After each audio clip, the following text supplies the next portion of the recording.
Skynet has been destroyed. No. Skynet's been upgraded. Zoya, what's going on? Alexei! Come on, anyone, do you copy?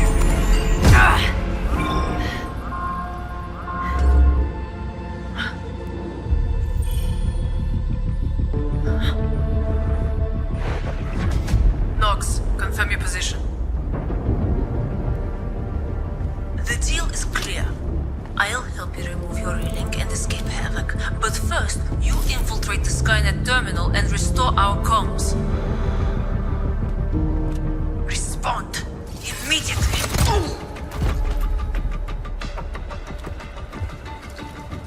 I'm in position.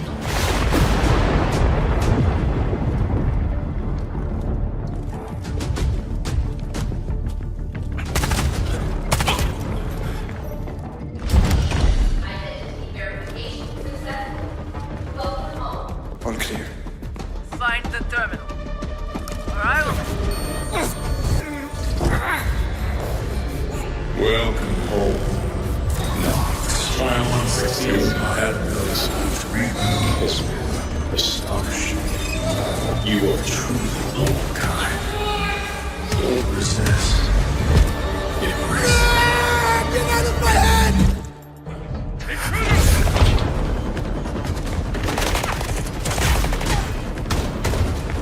Find him!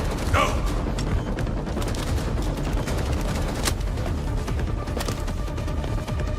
Let's spread a little panic.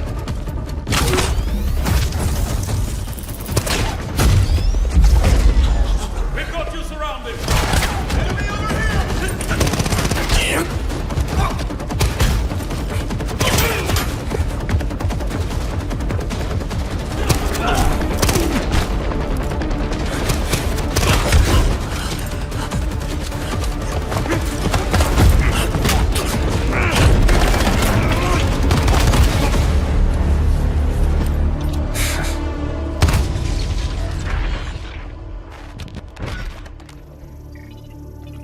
What's your status? Have you found the terminal? We've been set up. The server room's empty. I was right. You're still the best. I knew you'd come back. But here's the truth. It's not Havoc that needs you. It's you that needs Havoc. We are the future.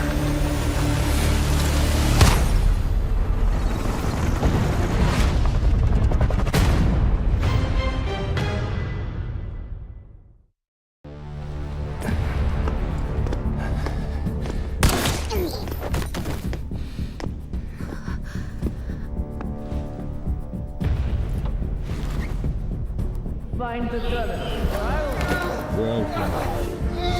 Your compatibility really impressed me. Billy de Montbell. Call sign Nox, assault operator. Trained by Havoc, Nox is a seasoned mercenary with rich experience. As a man of few words who prefers to operate independently, his collaboration with GTI is a product of necessity rather than a choice. Specializing in information disruption with proficiency in various combat techniques, he excels in stealth operations. Like a cold dagger, he exposes vulnerabilities in enemy defenses to strike at their throats.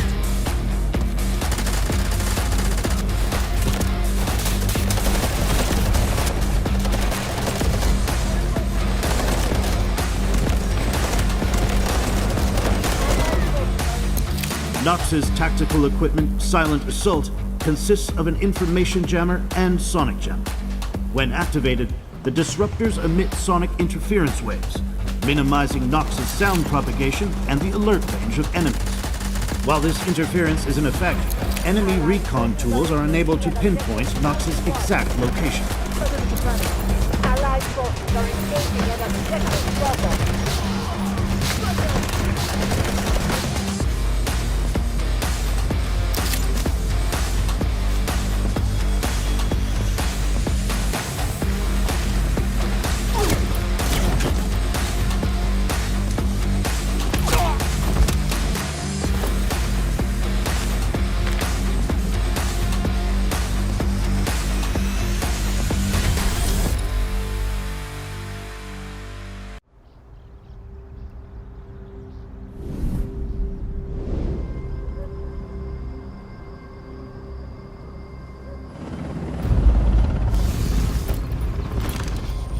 Man's fear of darkness is imprinted in our genes.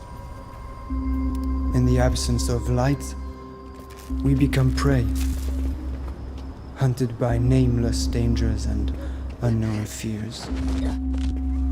Where do you think Havoc's boss went? Dead, probably. And who's paying their soldiers? Who's there?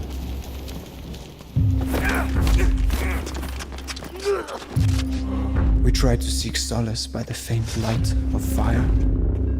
Where is that noise from? But a deal was made with the dark. And the darkness became a weapon. There's no waiting for the protection of dawn. A winner must be crowned tonight. Hostiles detected.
Well, good afternoon or good evening, depending on where you are in the world, and welcome into the Delta Force Global League. We are back like I told you we would be. It's Season 1, and it is the EU Operations Finals. That's right, folks. We have moved over to a brand new side of things, a brand new way to potentially show what Delta Force has to offer on the esports stage. I'm going to be your host today. My name is Goj. I've been with you for the last several broadcasts, and I've been having a dang good time doing it. So as we jump into operations, I want to remind you that you need to go download Delta Force right now. If you haven't had a chance to check out Warfare broadcast yesterday, definitely do so. But I know a lot of folks are downloading the game because of the crazy Warfare action. Today, Operations. And so because of that, go get your hand on the game. Try out Operations right now. You can get it on the Epic Game Store, Steam, the launcher down below. You can see the website there. And then, of course, it's available on mobile with cross progression and so much more. iOS App Store or Android Google Play Store. Now, I gotta say, the mobile version of this game is unbelievable, and you can play Operations on that as well. I see a lot of my friends in the mobile space, a lot of content creators making great content around it, so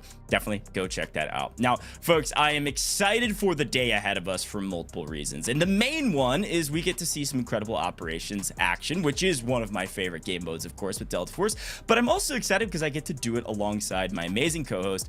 Tiff is back in the booth with us yet again for some amazing Delta Force action. Tiff, how are you feeling today? Hey, I'm feeling pretty good. Honestly, at this rate, we're just eat, sleep, breathing Delta Force and having an amazing time doing so. And I love that you kind of shouted out the past couple of days action with the Delta Force Global League, being here with Warfare, but then kind of slowing the pace down, getting a lot more methodical about our gameplay today in Operations. And that's what excites me the most. Yeah, no, and I think everybody can kind of go ahead and take a collective deep breath because, frankly, Operations is going to feel totally different from all of the crazy, chaotic action that we saw yesterday. It's going to be filled with highly strategic plays, very slow plays from these teams to strategically outplay their opponents, extract the most loot, and then get some kills along the way, hopefully. Now, I want to go ahead and talk about the format, frankly, because I think this is where a lot of folks are asking questions around Operations. How do you do esports in Operations? Well, I'll go ahead and tell you.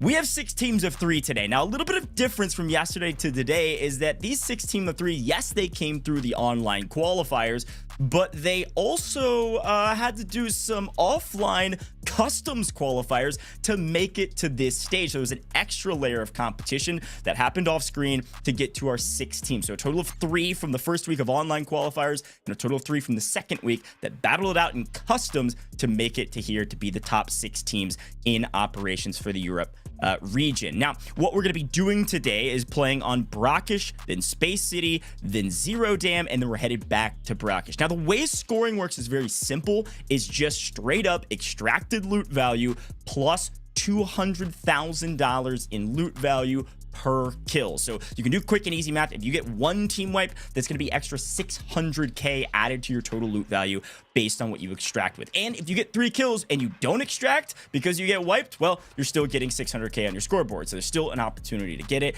And if you've seen operations tournaments in the past, of course, you know that there are always restrictions around what you can bring and what you can't bring. Today, it's very simple. We're not using key cards, and you can't use any level 6 equipment at all. Anything red, stay away from it. I don't care if it's a drink, armor, backpack, or anything ammo, you can't use it. So there's some restrictions there, but otherwise you're gonna see a lot of tier 5, a lot of gold across the board in everybody's bags, and including those bags. So let's take a look at the pricing today. And Tiff, I'd love for you to break it down for me. We've got 6 teams, and all 6 teams are making some cash. Yeah, they definitely are. You're not going home empty-handed today. You fought through the online calls, you fought through the semifinals, and you've made it here in the Delta Force Global League Grand Final. So first place taking home $1,500 for the squad. It's going to scale accordingly, with the 6th place team taking home $200. Now, this is a pretty stark difference between 1st and 6th place. So you want to make sure you're at least getting into the top 3. Yeah, exactly. And I think all of our teams, after all the battling they've had to do throughout the course of the online qualifiers and then our custom semis, they're definitely excited to try to make the most amount of cash that they can today. Let's take a look at some of those teams. And this is one of my favorite things to do, is talk about some of these teams. And frankly, I think you won't recognize a lot of players, and maybe you would. I know some of our players are streaming, but as per the usual, I get to kind of talk about the fact that, hey, these teams are in the process of making a name for themselves. This is the beginning of Delta Force esports, and as such, a lot of these players may be coming over from different games or potentially making a name for themselves for the very first time in esports here in Delta Force. Here's a look at our 6 teams, and again, our 3 teams at the top, they made it here through the qualifiers in week 1, and then they made it through their semifinals with another 3 teams in that week 1 semis. That was a customs lobby with the same rules. Those are our top 3 teams today, and then the same can be said about those 3 teams at the bottom for week 2. And I think thinking back to here, while we have a second, talking about some of these teams, I was thinking back to the semifinals and what I saw from a lot of these squads, and there was varying degrees of strategy that we'll get into once we get into the game, but it was super sweaty, of course, because there were some of the top teams in the game in general, but also there was so much value around some of these team fights that I literally watched MOJO, JOJO, and OVERGEAR 2.0 fight for, I think, 10 minutes in one game until finally one of those teams came out on top in one of the maps. And then one of the other things I noticed about some of our squads is these teams, they crushed it. They did a great job. But I will say there was one map where a team extracted with $20 million value just from a single map. And that can totally change the game. That could win you potentially this entire tournament. So yes, we're playing 4, but it may just come down to 1, Tiff. Look, hey, that just means you're never out of it, right? Let's say you have a slower start and things just aren't working out for you. You run into some issues with your extractions, or you get taken out by another team early on. Have no worries. If you can get 20 mil in one map, yeah, full send. Who knows? Maybe you find something worth an insane amount. You just frag out properly. You take a couple fights that pan out easier than a 10-minute long engagement. We don't know yet, because this is the first time that we're going to be seeing it here for the Season 1 Europe operation. So I'm ready. Yeah, and there was a specific team. I want to talk about the Fallens. Fallens won their semis, and I want to talk about some of these scores, because we might see the same scores or something very similar to these scores today. The semifinals were held with the exact same rule set, the exact same map rotation, and everything, which is really fun because we get to kind of compare and contrast the strength of lobby from semifinals into the finals, the top 3 teams in each of their semis. And the top team from week 2, which was Fallens, Juggernaut, Proyak, and Foley Rai, I believe is how it's pronounced, $48 million in 4 maps in terms of total loot value. Unbelievable amount. It was actually 15 million more than first place in week 1, which was MOJO JOJO. One of the reasons for that, Tiff, was unbelievable. I watched it with my very own eyes. I was helping with the semifinals, and I watched our team, I think it was Juggernaut in particular, get into Space City, and within 3 minutes, find a Heart of Africa diamond worth $13 million, immediately ran without his backpack, sprinted towards the first extraction he could get to, and got out of there, auto-logging that 13 million. So yes, kills are important today. Yes, you can loot each other's bodies and pick up all that loot, which has a ton of value. But if the RNG gods are on your side, my goodness, talk about a great day and a great game to be able to jump up that leaderboard dramatically. Look, I would love to say that we are no longer caster cursing people today. We are just going to be providing blessings, because every time you and I hop on the desk when it comes to operations in Delta Force, how many times have we seen the craziest pulls?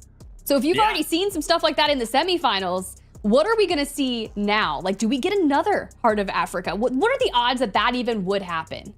Yeah, I mean, honestly, I think somebody calculated the odds out there, and finding a Heart of Africa in game is like, it's something like 1 in a million chance. I mean, it's something ridiculous, the rarity of one of the highest value loot items in the game. So really cool to see that during the semifinals. But I want to take a look at on my sheet here about a couple different stats that I was looking at. I think Kofest from Overgear 2.0 was actually the top slayer according to all of the stats we have of the semifinals. During those custom lobbies, ended up logging 8 kills in total throughout the course of those 4 maps. Averaging 2 kills a game is ridiculous. And when you start thinking about loot value as well, that's 1.6 mil that he logged personally just by getting kills. And it was something that I was noticing with a lot of these teams is they had an entry fragger. They had somebody going for those kills. And oftentimes, you all have watched extraction shooters before. You've watched operations. Oftentimes, they'd even drop their backpack before engaging with a fight to make sure they're not giving away free loot to their opponents, playing that Slayer, playing that entry frag position. So some really interesting strategies I can only expect we'll see today, Tiff. And pretty cool to see. Our top fragger was 8 kills overall. There's a couple other folks with 7. And then some of our qualified teams looted up quite well and only got a total of 5 kills across all 4 matches combined. So different strategies can pay off today.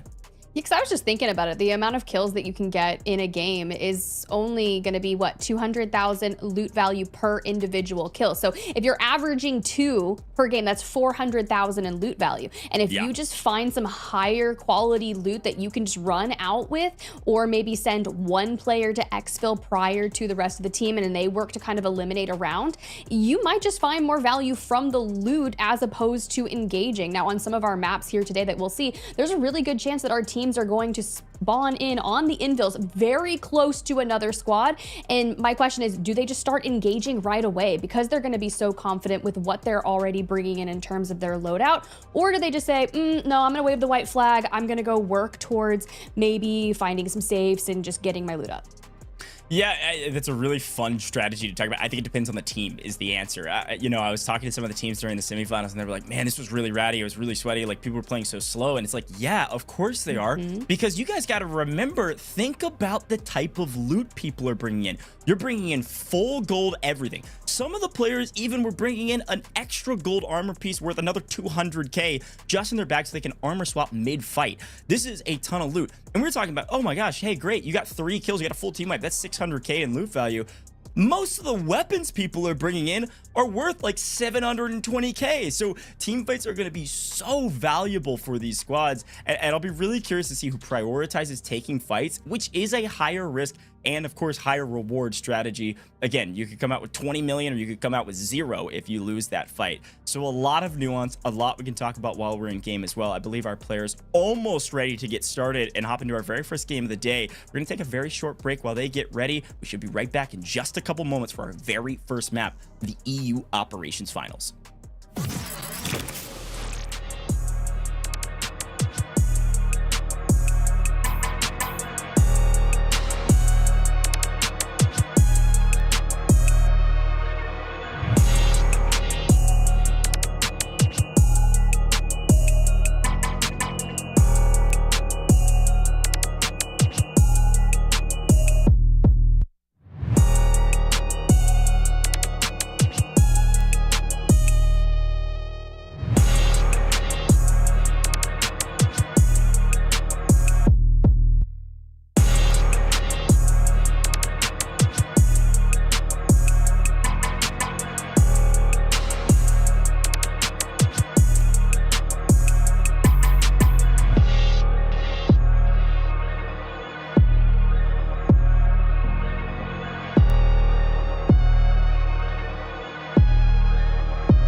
Welcome back to the Delta Force Global League. It's Season 1, and today is EU Operations Finals. We set the scene, we talked about the format, we talked about some of our players and what they're able to do during the semifinals offline, but I'm really excited to get into this very first game. Now, I want to take a look at the maps and what we're going to be doing today again, just to remind you of where we are going, because Tiff, we are starting with Brackish, and then we're gonna be heading to Space City next, and you can see where we go from there. But I'm excited about this rotation. I really love all of these maps. I know these are kind of crowd favorites across the board, and I think Brackish has a lot of I don't know, variability. It's got a little bit of everything, so I'm excited we get to see it twice. Yeah, it'll be really nice. And I think this is where we're kind of just getting to see what our teams are going to do here in the grand finals. We were talking about how a lot of our teams upon infill could just be surrounded by each other, and there's a very real possibility that it happens with 5 spawn points being nearby the Royal Museum alone. So knowing that you could see maybe some early shots come through within moments, or how conservative will they be, I think it's just a really nice opening ground prior to moving into Space City, which is so difficult to extract on. And I want to see when people get there, like, how aggressive are you going to be? Are you going to camp the helipad? Are you going to completely destroy people, or will you just focus on getting out early at the test range, dropping your backpack? So a lot of nuances that are going to be happening throughout these maps, but to start with Brackish, that we will see once again right off the rip, and then again at the end of the day, the adaptability come through. What do you do differently? Yeah, no, I think absolutely. And one of the things you'll notice is that these players, again, 3 of these teams per week had played together in the semifinals. The other side of the coin, though, they may have not interacted with the other 3 teams that were in semifinals B, for instance, if they were in semifinals A, coming from week 1 versus the teams in week 2. So they're not going to know exactly how everybody plays, what they tend to use, how they intend to play, or anything like that. And of course, our spawns are randomized. And so it'll be really fun to see the differences, if we can note them, between the 2 Brackish maps and what they're able to do against each other, and maybe how they adapt. So it'll be fun, as per the usual with broadcasts like this, these players trying to make a name for themselves, but also we get to learn throughout the course of today's broadcast, and the players do as well, to try to adapt, overcome, and potentially get a win today. Now, again, we are looking for loot value as well as kills. Those are the 2 metrics that you're going to be paying attention to.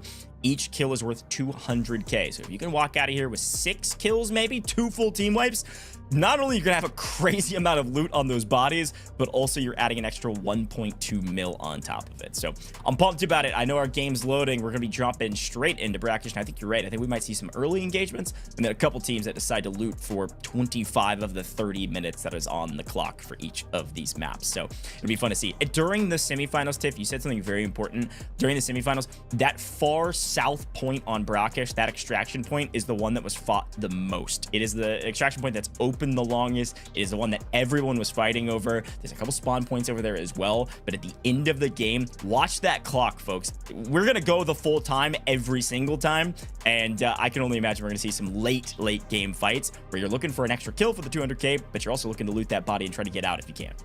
I love that. I think that's my favorite part about operations, right? It's coming down to the wire, because we sit there, we get to look at the clock, and I'm like, dude, you literally have no time, and we still have to take this one engagement before getting out. It just kind of gets my blood pumping, which means I know that our competitors that are duking it out on the map itself are feeling the same way. So let's get into it, Goj. I'm ready. First game, Brackish, our first game of operations finals in any region. We're starting with Europe. We get a chance to see Brackish. Here's a quick look at where all of our teams have decided, well, frankly, the game decided that they were going to start, and immediately teams are moving to where they feel the most comfortable based on the spawn that they get. Of course, all these players have hundreds of hours, if not more, on this map alone. And so as we look at everything that this scene has to offer, we already see teams, of course, peeking corners looking for opponents, but I'm paying attention to, of course, in Paris down there, Pro Rock down there, in that restricted area where you're not going to have any information on your mini map,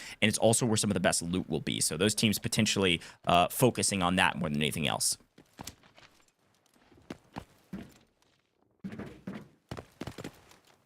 The calm before the storm. I'm just kind of taking it all in. I'm like, all right, so we have Les Gérants de la TESS. Okay, clearly French. Let's be real. I look at the team name and I'm like, we're getting into it here on board. And you kind of start assessing what they came in with. Who are they playing? Hacklaw, Shepherd, D-Wolf. Feeling confident in those regards and kind of perusing through what loadouts they were bringing in. Yeah, this is something that we always see when it comes to operations is everybody decks out their inventory with a ton of different things. And Brackish has a number of different sight lines that totally change the game. And so depending on where you are, it depends on the type of weapon that has the advantage. But you can see that Nox on your screen right now currently has M14 build out, which I respect. And I'll be curious to see, you know, how many players decide to go for this build. I know the M14 is quite strong, and it looks like Nerio is also running that. But we saw, honestly, more variety in weapon types than I expected during our semifinals. And it'll be fun to watch if maybe some LMGs come out. And then the M700 was used very often, especially on Space City with those very long sight lines. Sniper rifles very strong. Of course, you can't use the AWM, which is the crowd favorite because it uses tier 6 ammo. But even still, M14 is quite strong, especially if you can hit your headshots. Some patience here. I love the changes that we've made with the audio in the incoming Season 4 Eclipse Vigil. It kind of lets you play off the different levels, right? So that was one of the things that they were quality of life upgrading. You can definitely pay attention to that there. And it looks like as we kind of swing between each of our different squads, to notice how they're playing, where they're going, what they're looking for. I mean, look at the gear they're bringing in. Even just a stack of ammo is in the hundreds of thousands of value. So it's something to remember is that teamfights are so valuable and everybody's kitted for them. It's just a matter of how you take them. And with a game like this, a tournament like this, the way it's scored like this, Tiff, frankly, you want to take these fights extremely slow and make sure you have the advantage going into those fights. Finding some decent loot here and there, but each of these weapons people are carrying are 700,000 plus in total value. That's what I'm going to be keeping an eye out. But if you can look on the right-hand side with our leaderboard, you can already see some nice loot value coming through for some of our teams. Almost pushing 1 million for one of our squads today. Really kind of nice. And I was curious if we were going to see some Nox in play, right? New operator in Season 4. So you love to see that, especially with it, the assault operator. And there's some differentiations between operations and warfare in particular. But you have that deep trauma, which enemies damaged by your Nox will take longer to use those medical supplies for healing, especially when revived and then rescuing when downed, which is kind of nice, right? Especially when you're having those engagements that take 10 minutes plus, you can really put an edge into that fight. Yeah, and it's no surprise to see the top of the loot leaderboards is going to be MOJO JOJO in that kind of lime light green. They're number 5 on our leaderboard, and then also all the way down the restriction section in the Tower of Babel. They're in the best loot spot, and they found some pretty solid loot to start things off. But again, when you think about 1 million in total value between 3 players, you know, they're just now getting started. We got plenty of game ahead of us. We're going to continue to pay attention to that clock on the left-hand side to make sure these teams can extract. And of course, the sense of urgency just continues to tick up.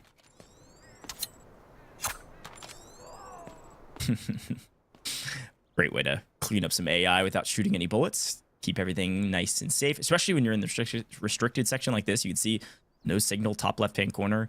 You've got no info besides the comms between your team. You do not want to give away your position. They know another team's got to be in the area.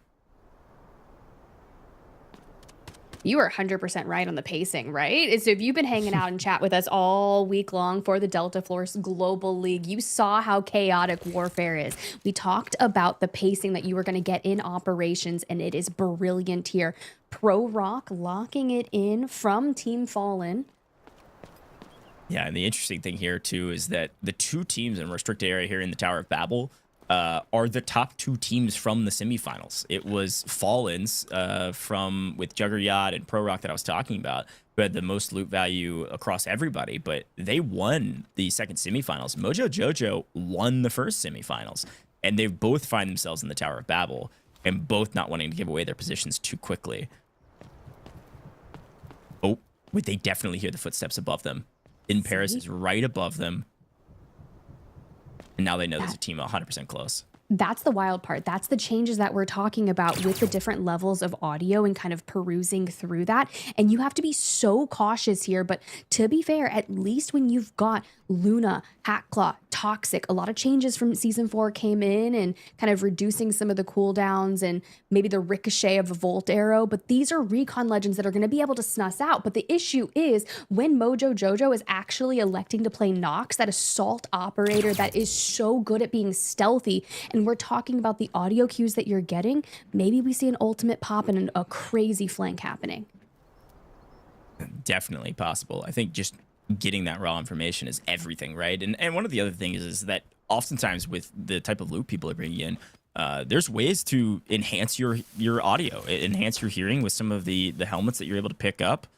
Pretty valuable, but a lot of nuance to the kits that people are bringing in, and we'll keep talking about those as we go, but a lot of M14s as well.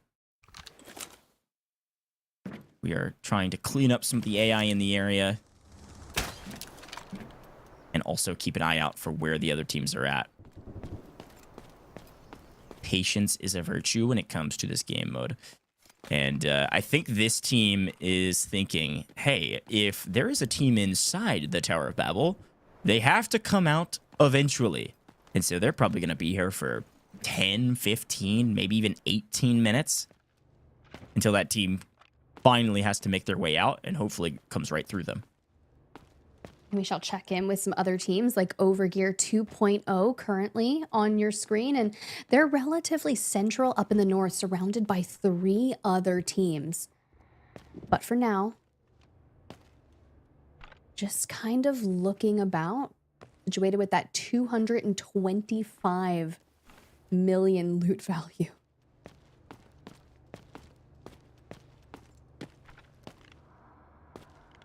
Continuing to try to be first peak. I think one of the things you're going to watch from these players is that obviously information is key, information is power and all of that, but if you can just get first shots on your opponent, if you can get a single knock, I mean, it's over. You can jump on them. So there is this kind of classic patience you see in operations, but also you have to be willing to put the pedal to the metal once you do get that knock. And we saw the M250, great weapon that everybody knows if you played operations side of one of our players. But let's check in with Urku there momentarily. They have yet to loot a single thing that would add any value to their totals. Currently at 0. But they are patiently waiting to see if they can run into another team as well. And it looks like maybe Nerio's squad is actually moving towards the Tower of Babel as well. They've got to know that there is a team there. That's going to be our French squad that you had mentioned at the top of show. I think there was a lot of fans during the top of show for the French as well. I'm going to shout them out. A great team. They did well in the semifinals. Zap, Nox, Nerio. They got 3rd overall, kind of just sneaking in. Pretty consistent gameplay throughout the course of the day. They had a total of, I want to say 15 kills in total between 4 matches. So they were actually pretty active when it came to fighting other teams. But given that this is the grand finals, Tiff, I mean, this is about as slow as it can go, and that's what we expected. The semifinals was a little bit more aggressive, and those that were too aggressive got punished for it. And so none of these teams are trying to be the first team out and put a first early goose egg on the leaderboard. I think that's exactly what's happening as you're kind of looking throughout our squads, WrathSquad on your screen right now, and they're just north of where we were witnessing Fallens. And I like this reason because you have basically full array from Fallens that is extended out to almost keep an eye on the northern side of things, while the remaining 2 from his team is keeping tabs on MOJO JOJO inside the tower itself. And this is squad PARI.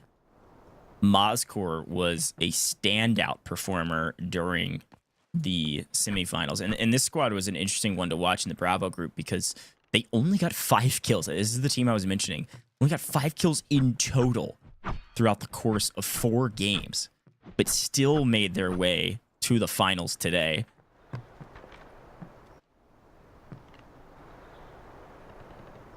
And again, another great fly through here, Tiff, of showing where all the teams are at is trying to figure out how do we address each other if we can figure out where each other are. Loot up some, sure. But slowly but surely work our way through this map.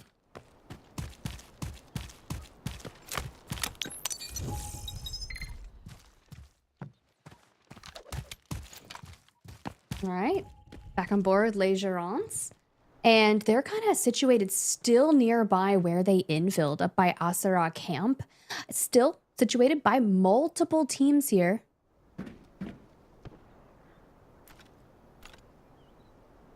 But patience. Up here in the northeastern side of things. A couple of birds' nests nearby, maybe even a small safe to kind of peruse around.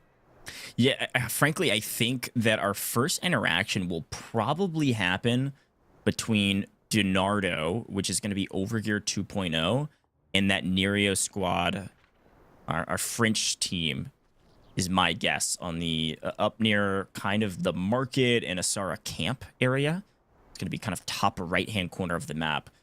Those are the two teams I think that'll interact first with the way that GERANTS is playing. And I think, too, again, this is the litmus test of how the rest of this tournament's going to go. And again, I use this terminology often because I just think it's a really good analogy that sometimes you dip that strip and it comes back so acidic. Things are moving quickly. People are being aggressive. Somebody wants to win and they're going to push to win quickly. And then other times, it's quite basic. It's slow, patient, looking to take advantage of your opponents by catching them off guard. And we could have our first fight. I was wrong. It looks like our two teams in the Tower of Babel got a little bit impatient. Maybe saw a laser, and wow, that'll be our first couple shots. And that is going to be the signal flare that things have kicked off. First shots officially fired, coming out from the new operator Nox. You immediately see the whirlwind disc get thrown, which is essentially going to explode close to enemies, dealing that damage and slowing them down. Was curious if we would see this player. We were speaking to people in Warfare, and they were hyped for the new operator, specifically for operations. This is going to be a fun fight between two teams by themselves, fully isolated. The next closest team is going to be Soul Wagner Squad in Museum. There is nobody on the south side of this map. Now, what we do know is that you can tell this is technically, it feels like for these two teams, almost like a 2v3. We've got Faux Lerai way off in the distance, kind of playing Overwatch position, potentially trying to pick one up. And it actually even looks like potentially the Fallens are actually going to pull out of this fight and kind of try to hold the team in Babel. Because again, it's this jockeying for a position where both teams will have to extract. We've got 15 minutes and counting on the clock here. They will have to extract. They are going to have to move a little bit northern into the map a bit more. And so because of that, I think Fallens are trying to set up on a more powerful position where it's forcing their opponents to actually come to them. Well, if you remember correctly, it looked like the setup that essentially Fallens were trying to do with just the duo being here, because it was a good shout on their third member being just a bit north in a different building. It looked like they were trying to catch them off guard, but Nonchalant said, no, you're not going to get away with that. We are reading this. We are playing off your audio cues. Takes what? 2 to 3 shots, and then immediately the disengage comes through. The cautiousness that we were actually seeing was wild. And again, I've got, we had a look at the map earlier, and all the teams are migrating far to the north of this map. Everybody else is way up here. This is going to be Nerio's crew right around the corner. Donardo here.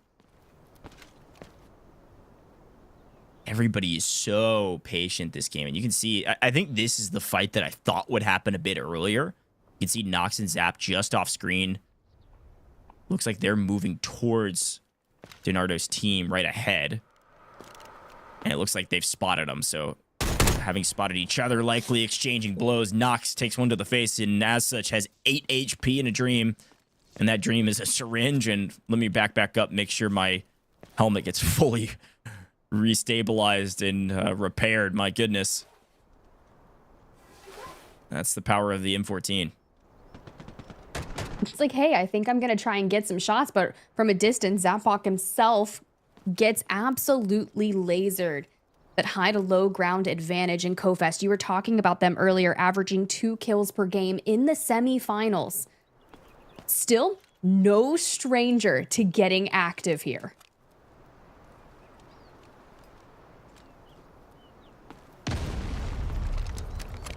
Patience being a virtue. I think all of our teams are incredibly virtuous today, Tiff. To be expected. I mean, frankly, a lot of these teams that even qualified got aggressively punished for playing too aggressive. And because of that, our scores were hyper variable. I mean, we had teams only drop a total of 600,000 loot value throughout the course of 4 games because they were trying to take fights early and unfortunately losing their lives and giving away a ton of great gear. So patience being a virtue, the teams have figured out the strategy for the day, which is basically hold down what they think is a strong POI, try to catch any team that makes a mistake before them, and then it is probably going to be all-out chaos in the final 5 minutes of this game when folks begin to figure out how the heck are we going to extract and not get taken out. And frankly, extracting with 100K, extracting with, let's take a look at the squad in the green here, Juggernaut, 12,000 loot value is nothing. It's not going to do anything for you. So ideally, you're getting a squad wipe before you extract. It's just which team do you fight and how do you fight them.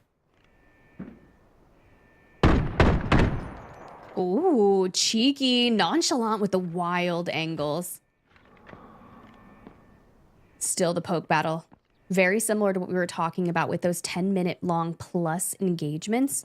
No one wants to overextend. We know the angles are all going to be so vital here. But the question is, what is Folare going to do when it comes to this specific fight? And finally, some real damage coming through. I mean, look at where his teammates are, though, Tiff. I mean, they are way out to the right-hand side. He's kind of on an island right now, pinned down by his entire Fallen's team. Because of that, I wonder if his teammates are going to try to set up a flank here and potentially pick him off from inside. And it doesn't look like they really are going to have an angle for a while. I feel like Nonchalant has a pretty good idea of where most of this Fallen's team is. And yet his teammates are in a position where they can't do much to help him without just jumping on this duo that are pinning Nonchalant down. All right, Juggernaut. No real connection, but definitely gives away that information of where we're peeking from. And you can see Nonchalant on the other side, still moving. Data knife's going out. The slow peaks, just heart rate increasing. I'm going to start requiring heart rate monitors for our players here at this point. It's a pretty good strategy. I mean, when I'm playing operations, my heart rate is through the roof. Especially in moments like this. It looks like they've got that extraction point active. But nobody really wanting to leave yet. I mean, nobody's got real value. I mean, the main weapons we've been seeing today, M14, you know, during the semifinals, I saw a lot of the K437 really strong. And it looks like finally one of our teams on the move. That's going to be Donardo's squad's going to be Overgear 2.0. And that light blue in this map. And this is where the rubber's going to start meeting the road here, Tiff. Operations doesn't have the chaos of warfare. It doesn't have a creeping zone of a battle royale. But what it does have is a lot of stress and extraction points that you have to push for if you want to succeed in this map.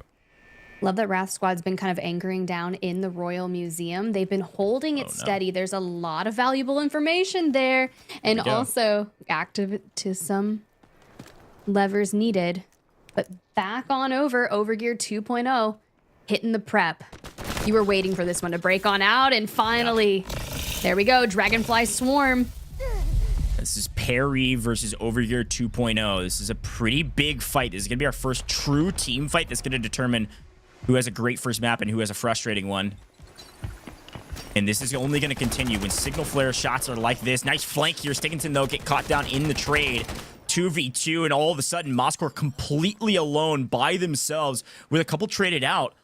Gonna be able to heal back up. But in what looks like a 1v1, all of a sudden, this fight got turned into utter dismay for both teams. I believe a third party from our team inside a museum, and then a push swinging on their opponents. See you later. PARI is out of here. An ill-timed res, unfortunately, gets them nothing besides being sent back to the lobby with 0 loot value in this one. Our very first team wipe. Hey, we knew it was happening. Love that Toxic was able to clutch it on up and looking for a rescue, but gets picked off from the cross because look who finally decides to get on into it. WrathSquad coming from the Royal Museum to capitalize on this engagement. This is exactly what I expected from Wrath. They've been holding down Museum. It's a great POI on the map because it's so centrally located. You've got windows to play around, a lot of cover. They know this team is weak. They don't know how weak necessarily. I think they saw at least one down, and then they re-knock another. They know they've got a 3v1 fight here. They are full sending on this. Why is this so valuable besides a team wipe? There are going to be 6 bodies to loot here because of the fight that just happened that they witnessed. There is so much value. Yes, they can chase this solo. They also can hold down these boxes, make sure these players do not get any loot, and also don't get their teammates back. I know a lot of you at home are probably operations aficionados. As a reminder, yes, of course, if someone's crawling around, you can rescue them. If they go all the way down, you see that yellow X, that yellow healing sign, you can still be fully revived when you have that yellow healing sign, but that has a timer on it. Once that timer is gone, you cannot get back into the map. And if you ever go down to what would be the yellow timer again after being revived, you full die instead. So a lot of nuance to the way some of the reviving works, and I'll continue to explain it if people have questions, but I think you guys know what's going on. And what I know is going on, take a look at our loot values already at 3.8 million. That number for our WrathSquad in pink is going to dramatically increase if they're able to loot all 5 of those remaining bodies. I love that energy out of them, but checking back in with some of our squads here, especially Full Array, who had to get back into the action alongside Juggernaut, losing out on Pro Rock because a third team has moved into the area. They were not happy with the pace of play that we were seeing from basically all of those squads between MOJO, JOJO, and Fallen. So we decide to move on in. It's going to be Nox here on your screen, les Gerants de la TESS that want to get involved. I know our French fans at home, we saw them in the chat earlier, are excited about the way you pronounce their name. I'll let you. Were they really? Well, you actually have a little bit of a French background, so I'll let you continue to pronounce that name correctly. Somebody in chat can make fun of me next time I try, but Tevin, I want to call you back to that leaderboard on the right-hand side again. That WrathSquad already doubled the amount of loot that we saw a moment ago because they are cleaning up the rest of those boxes. 6.8 mil now on this map alone, after what looks like 2 kills that they actually cleaned up. Nice shots. Watch the angle on the left, though. Do you see that? They have one setup on the left-hand side. Who gets picked up from Juggernaut? A perfect flank and a perfect setup. Full Array is the distraction, folks. There's a team of 2 on the flank, picking up 1 in almost a second. Give me more. Look, they've been setting this up since the very beginning, playing very split. But when you have the abilities that you've got, there goes an assist knock on in Paris. That's going to be straight from MOJO JOJO, the team that has been inside the Tower of Babel since the beginning. But Pro Rock incredibly low here. That whirling disc could do a head of damage, but instead gets traded out, done and dusted, thanks to Juggernaut. Jeez, yeah, unfortunately, that's a tough peak, rather. You double peek the same angle, 1 straight bullet, you are out of here. And that is one of our top teams from the semifinals, taken out by another top team in the semifinals, MOJO JOJO, out of this lobby. And I don't know if they have any loot value at all from that one. Yes, it was a slow start, but things are dramatically picking up as expected as we move into the final 5 minutes of this map. More folks wanting this loot. As a reminder, too, look at this. 13 million loot value on the side of that WrathSquad because they were able to come in third party and pick up 5 boxes, and it looks like even 6 potentially as we do see that final player taken out from the team. It was fighting for so long on the right-hand side against PARI. I'll be curious to see what the final loot values are going to look like. People are trying to get out right now. If I'm WrathSquad, I don't need another fight. I need to get out of this lobby. Ooh, and you can see outside the new Tower of Babel that exfil point has been activated, but this is the scene of the crime. That first time we saw Royal Museum start to kind of have that team rotate out of there and carve their path north of the Blue River Hotel. So finally trying to get active. Respectable here from Nox. Want to get some loot value on the board. Yeah, what's so interesting about the way these rules are set up too is that you can see Zap's team is able to actually pick up the scraps. Les Gerants is, all of the people in WrathSquad swapped all their gear out because they want maximum loot value, and they're trying to get out of this map. And so Zapico said, well, I guess we'll take your scraps. I mean, it's great value for us. That's $2 million in pocket. All three teams walking out with a decent amount if they're able to get out. And we'll see if there's maybe one more final interaction pending where these extraction points are.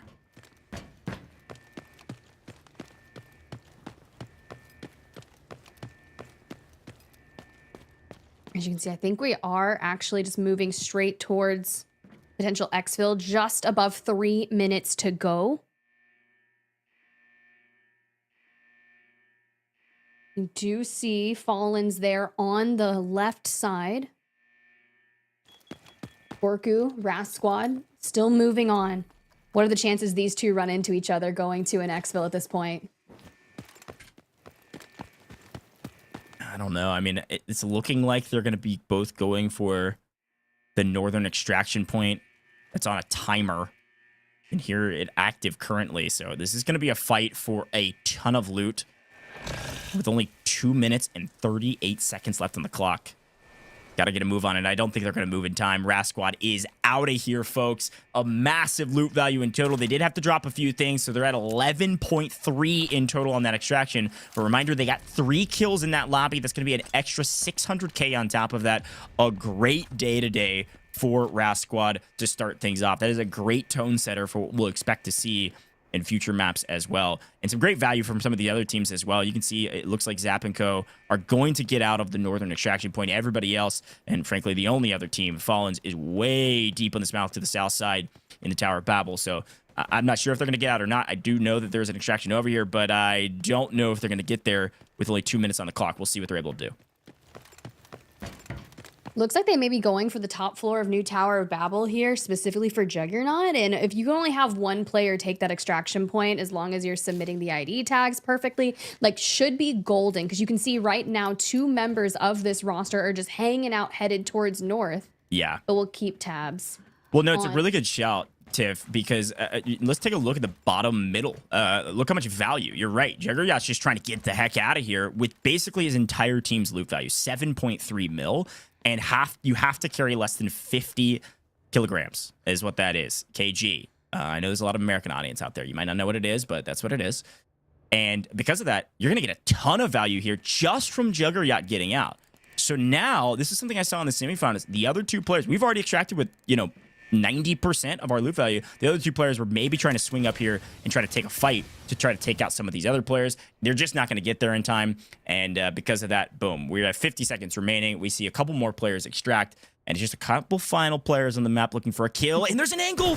We spot him out, holding the sight lines, getting a final kill to clean up that last player from Les Gerants, and they're still getting out of this lobby. Very well executed from one of our top teams today to pick up 5 total kills and 8.8 mil.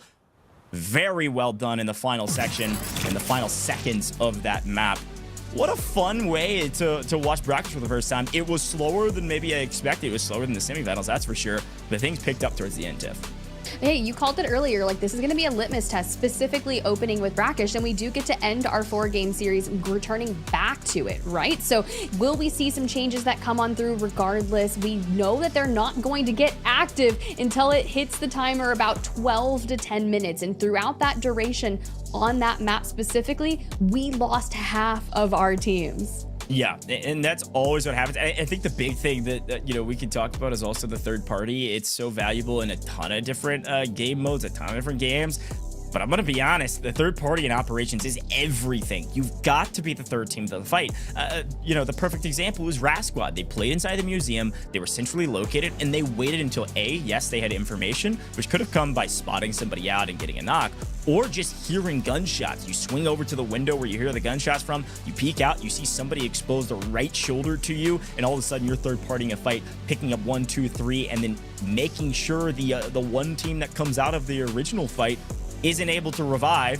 Down in numbers, you hunt them down, you kill them, you get 6 total boxes. I mean, the perfect execution of what you want to see on Brackish.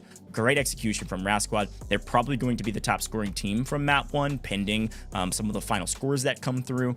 But based on the loot value that was extracted with and the amount of kills, it's going to be WrathSquad. And then, of course, you know, I want to tip my hat to Fallens, really crushing it in that one. They were really patient in Tower of Babel in that original fight, and still were all able to make it out. Pretty impressive stuff.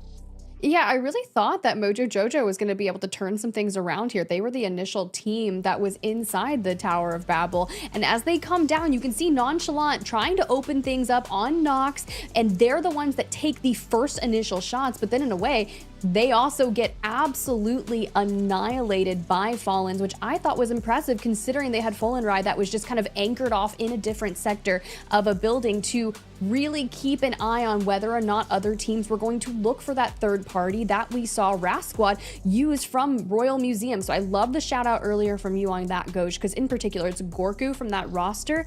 You know, I was doing some research on some of our competitors that were coming in today and has so much experience already competing in operations. Top 3 in the Delta Force community tournament. Clearly that experience paying off. Yeah, it's a really good shout. I know some of these players have played in some of the other tournaments that have been out there, and they've had a modicum amount of success, but every tournament has different rule sets, and today is all about how do you play around your opponents and then grab their boxes and get the heck out of there, and a couple teams did that really, really well. Folks, we're going to head to a very short break while our mathematicians behind the scenes calculate all of the loot value, from kills to the amount of loot you're able to pull out of bodies and everything in between, folks. A lot of math, but a lot of skill on display in our very first map, and I'm excited to see what map 2 has to offer. Don't go anywhere.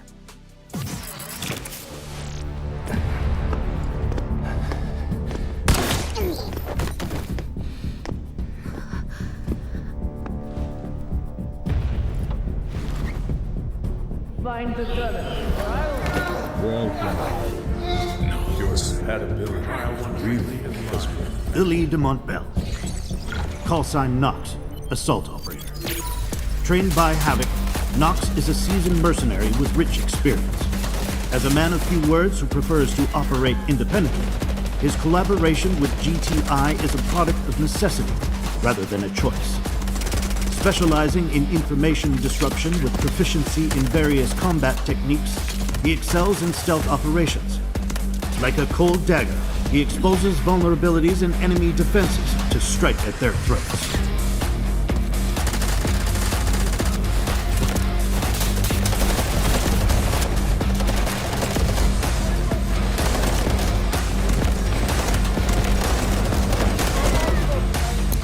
Nox's tactical equipment, Silent Assault, consists of an information jammer and sonic jammer. When activated, the disruptors emit sonic interference waves, minimizing Nox's sound propagation and the alert range of enemies. While this interference is in effect, enemy recon tools are unable to pinpoint Nox's exact location. Allied forces are engaging at objective Bravo.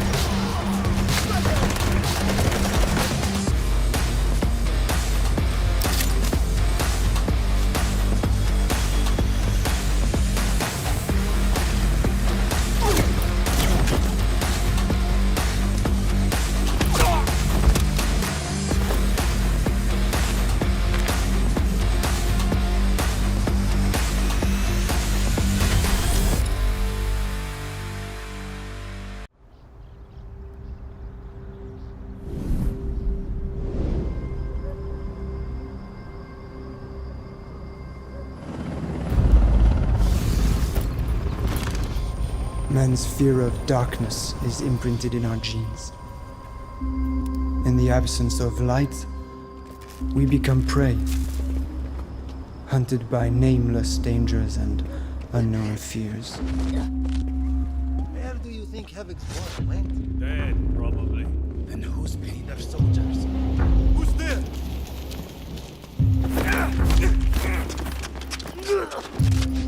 We try to seek solace by the faint light of fire. Where is that noise from? But a deal was made with the dark. And the darkness became a weapon. There's no waiting for the protection of dawn. A winner must be crowned tonight. Hostiles detected.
back to the Delta Force Global League Season 1. It is the European Operations Finals. We're here. Operations is here. And the first map, I mean, that was about as tried and true operations I've ever seen. It was super slow, super ready, in a good way. Very, very patient playstyle until the moment of opportunity to strike appeared. And when they were able to strike, certain teams were able to make the most of opportunities, third partying or otherwise. Very well done from some of our top teams today. WrathSquad in particular, Tiff, we were talking about them right before the break, just did a really good job of staying patient, but also picking a position on the map where they still could engage with a lot of teams around them and not being forced to only fight one section of the map or one area of the map. That kind of limits your value on the map and what could happen. It's this idea of playing for center allows you to play for other teams, and because of that, they were able to net, I think, a total of 6 boxes and net somewhere around like 11 million. I think a lot of that comes to the randomization of the infills, right? When you drop on in, the fact that WrathSquad benefited so much from spawning in around Royal Museum, and with those 5 spawn points surrounding it, they just anchored down and were looking for information, playing off those audio cues, whereas MOJO JOJO is the team that actually infills straight into the new Tower of Babel with Fallen on the outskirts. So as we go through some of these replays, this is where things started to get heated. I mentioned it goes about that 12 to 13 minute mark is where teams really started getting involved.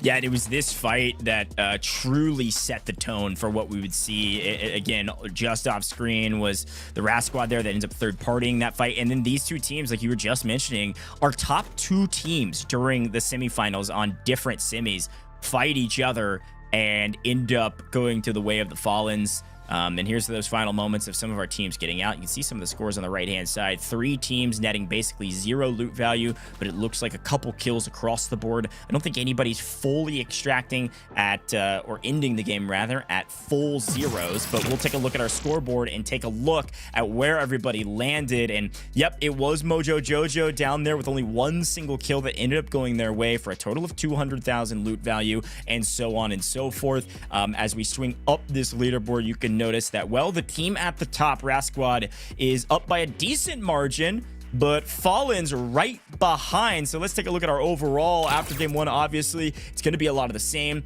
Here's a more condensed version of it. Some kills exchanging hands, but at the end of the day, WrathSquad, their top team in map 1 by a sizable margin, and Fallen's not too terribly far behind, but everybody else lagging pretty dramatically behind. I love that Fallens is able to net themselves an extra kill, right? Because they left some people that were kind of around looking for extra kills towards the end. So WrathSquad, the team that was anchored in Royal Museum specifically throughout the large duration of the map, hitting that well-timed third party, picking up 3 kills worth of 600k loot value on top of whatever they were able to acquire from the multitude of deaths that were all around them. Brilliant. MOJO JOJO there in 6th place, still getting at least 200,000. Not bad considering the structure that we saw from our Alpha Group first place semi-final winners. That was a tough journey throughout Brackish for them. Yeah, I mean, I think at the end of the day, if you drop a goose egg, you're going to be frustrated. If you drop 0, if you get 1 kill, you're still going to be frustrated to some degree. Here's a quick look at where we were and where we are going, though.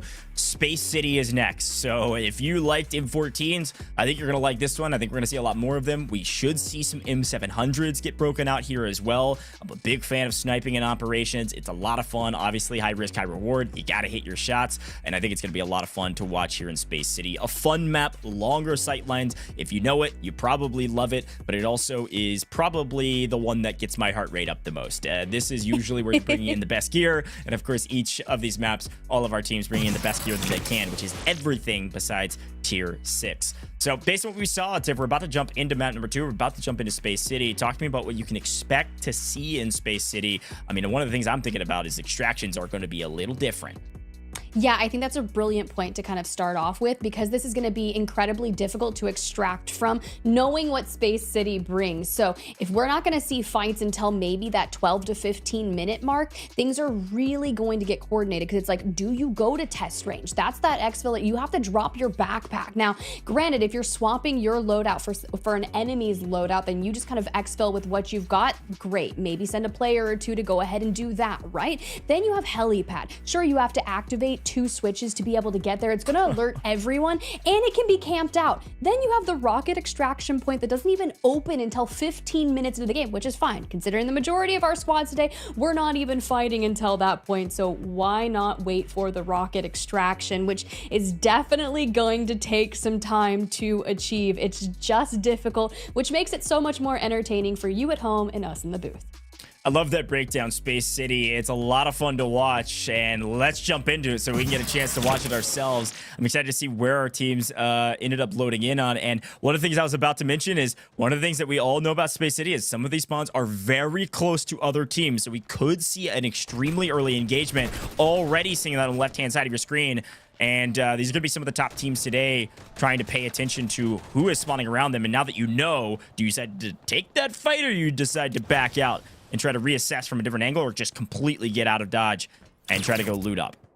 I mean, you saw it right there. MOJO, JOJO, Les Gerants de la TESS, they were so close to one another, dead center of the map, that central command building being held up by MOJO, JOJO, and kind of dropping on down. But now we're looking here at Fallens, who did exceptionally well camping out the Tower of New Babel in Barakish just a minute ago. Really lurking to see, will this team pop on up? And Fallens is going to be in green again. We'll continue to call out the colors of each of the different teams. I think Les Gerants is going to be in orange this time. And don't murder me for the pronunciation. I'll do my very best, but Tiff's got us unlock on that. I don't know about a lock. It's been a minute. It's been a minute since I've seen myself over in France. I'm not going to lie. A couple years. This is Donardo on the other side, as you can see. Donardo, of course, with Overgear 2.0, looking to have a better performance in map 2. And these are the early engagements I was talking about. The spawns are close enough to where you can either choose to spawn in and immediately run away, or take this fight, and both of these teams are not going to get risk shot getting shot in the back. Well, hear me out. Look, if I'm Overgear 2.0, and we were talking about Kofest coming in from just being a top fragger in the semifinals, you know he was picked off first in that initial game engagement on Brackish, right? He was the first one to fall. Yeah. Netted 0 kills, put up a goose egg. I'm not feeling too good if I was the one that was top fragging in semis. But you know what? To be fair, you regain, you go next, you get pro rock and try to find some information. Sure, they're just on the other side, but Toxic here, going to do their best to just keep playing off audio cues and information within the team.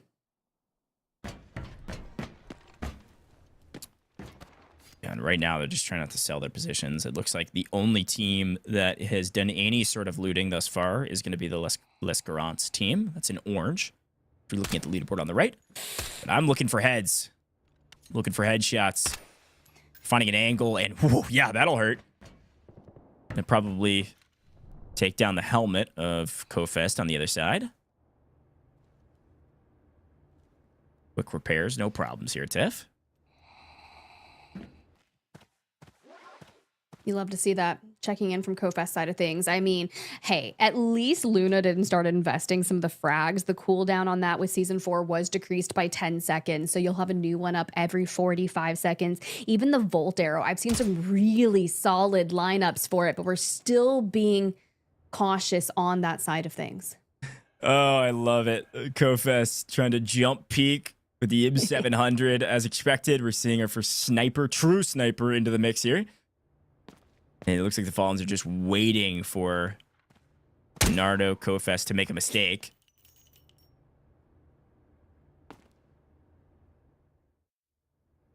Oh, come on. Shots coming on out. Imagine that lands. Doesn't, but all is well.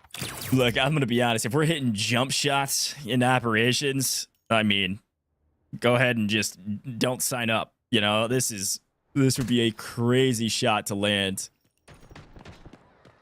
Both teams just trying to find the right angle. Again, the classic fight here on the side of both these teams, the classic fight in operations is just looking for a knock. And it looks like it's coming from another angle off screen.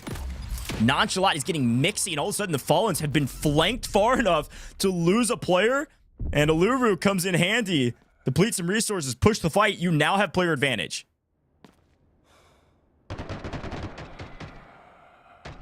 Oh. This is where things start to break down. This is what we were curious. It's going to be Obsessed that goes down first for MOJO JOJO. But look at a brilliant smoke and going ahead to hit that rescue. But it's Nonchalant that's going to have to dive on back and maybe put that pressure back onto Fallens before Folari is able to get the player back off the ground. Whereas Obsessed on Stinger starts to focus on healing back up. Yeah, by the way, in just that moment of a blink, the third party here from Nonchalant & Co., I believe, has full wiped our Fallen squad out of nowhere. So as much as we were paying attention to what looked like a true 3v3, MOJO JOJO comes in and gets a bit of revenge. Take down Fallens. Fallens just full wiped with only 1 kill to their name. A complete role reversal from what we saw in map 1. Well executed, of course. Question is, can they keep up the momentum and get to these bodies? You still do have a team nearby. As you can see, look at the map on the top left. Overgear 2.0. Still looking to get mixy and essentially sandwich the Fallens in on it. But Nonchalant inside the building. Patience. They're still leaving one member of Overgear 2.0 on the outskirts just to play and see what's happening. Yeah, they want this loot though. I mean, so valuable. And as they loot up and get some extra, look at the differences when you just swap out armors and things that aren't yours, pushing up well into the millions immediately. But yeah, I love this look at the printing room and assembly room on the right-hand side. KOFES & Co. versus MOJO JOJO. Trying to see if they could pick each other. They sandwiched Fallens. Fallens was out of here immediately. You can now see that Nerio and Zap & Co. are basically completely alone on the south side of this map and have a ton of loot they can pick up in a kind of non-combatant way, which is a little bit atypical for the competition we've seen. See that extraction point will open up here shortly, bottom right-hand corner. And then, of course, the two teams on the left-hand side eventually will interact, playing edge of map. But everybody going to slow it back down besides these two teams who are trying to find an angle, as all of a sudden MOJO JOJO reverses the curse, if you will, from map 1. It's now your top team in map 2. They're going to have to go big, right? Mind you, 200K was their scoreline after map 1. So already making substantial movements up. Now, at the top of the show, Goj and I were talking about it. It can just take one map to turn your game around if you have something that's relatively lackluster. So keep tabs on that. But these are the teams that we were talking about. WrathSquad over there on your right in that light green.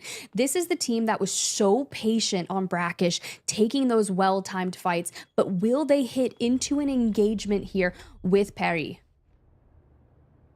That's a great question. I mean, PARI's playing edge. They're basically playing the shoreline here.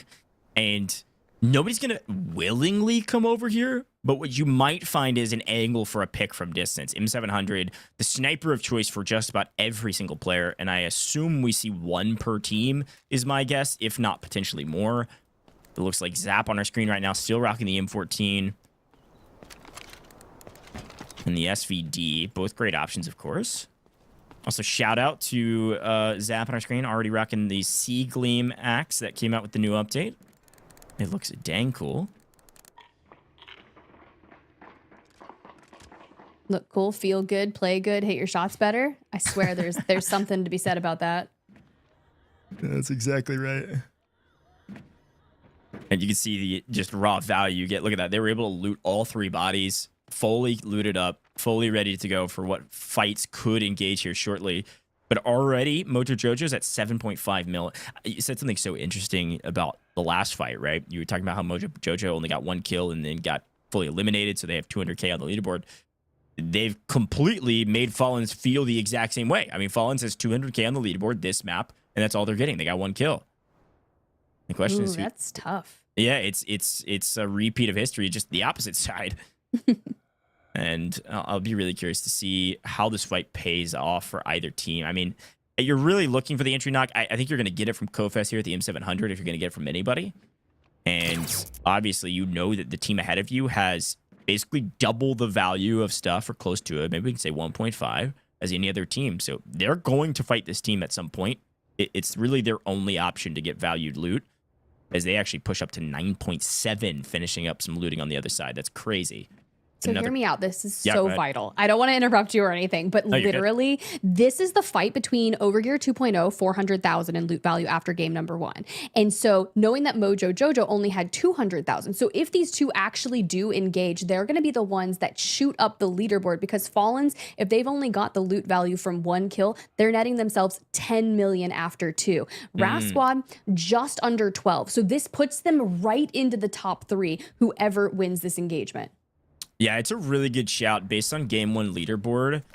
We really got to pay attention to WrathSquad. We got to see what happens with them this map. I mean, the two, like you said, the two teams at the bottom have an opportunity at the very least for a ton of loot value right now. And the team at the top is playing pretty slow and playing the outer edge of the map, and we'll probably walk away with some decent numbers. So if Wrath gets into an engagement, we want to pay attention to them, and it's looking like they might here shortly. WrathSquad, of course, in the yellow, I believe. It's light green that you're watching right now. And they are looking at PARI, who's down kind of pinned to the shoreline, which is where they wanted to be. I mean, there's some great cover down there, Tiff, but... I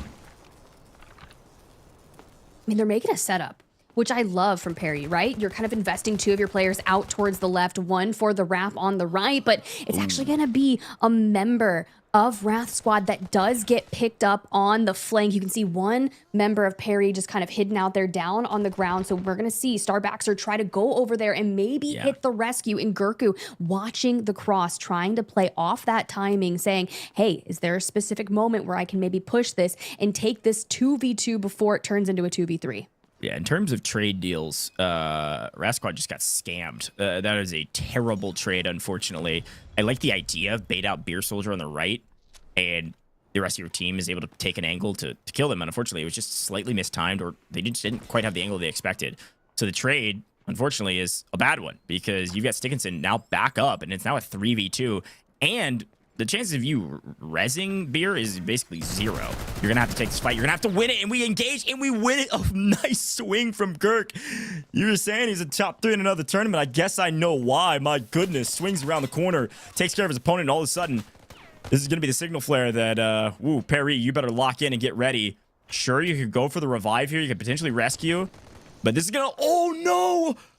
Off screen, Girk thinks that he's got an angle to potentially grab his teammate's box and get him up into cover and then get the full revive. And it looks like PARI knew exactly what he wanted to do, and they left 1 player to hold the cross and pick up the kills. A massive reversal on our leaderboard for thousands of reasons, but the main one is that our top team on the leaderboard after game 1 is out of here with, I don't think, anything. Yo, these are the plays that I want to see ran back. And do you know why? Especially if it's Nox. You said, hey, they left 1 player out there to completely catch the WrathSquad remaining players up off guard. Sure, send in Nox. That is why they are perfect for that. You pop the ulti, and next thing you know, you are so silent in that silent assault, right? Because it's going to be the only thing that can detect him are recon items, and that only gives the disruptor starting location. So it is the perfect operator to make plays like that. Wow. Yeah, that was a big deal. We now have the 2 teams that are at the top of the leaderboard, both out of this lobby, one with 200K, one with nothing. And talk about volatility on our leaderboard. This might feel like a slow-paced, very strategic game, and it is, but our leaderboard is extremely chaotic at this point, as we're going to see a massive reversal pending how these teams are able to get out of here. Speaking of getting out of here, can we keep an eye on Les Gerants de la TESS? They have been situated outside the horizontal test workshop. You can see where they've just positioned themselves. So they can keep eyes on 2 different exfils here. Not only are they looking at helipad the moment they want to camp that out, but they are denying access on over to the one where you have to drop your backpack on. So I love the positioning. They're just playing the long game. I told you guys, Spider Tiff is an aficionado at Delta Force. This is high-level commentary. I really love. I'm serious. I just like watching. I love it. I get too stressed out dropping in. The strategy of operations is very unique because it kind of depends. Obviously, if you're playing pubs or something like that, and you're rushing 0 dam and sprinting at admin, you know, it's gonna be fun. It's gonna be fast-paced. It's gonna be whatever. But in customs like this, You have to think so strategically. And one of the ways you can think strategically is what you were talking about, which is holding crosses for players that are trying to get to extraction. You know that everybody has to do it at some point. And if you've already got loot value, you can afford to essentially camp an extraction if you want to, especially if you know a team basically has to go there. There's really no other option for them, then play it, especially when you've already got the value.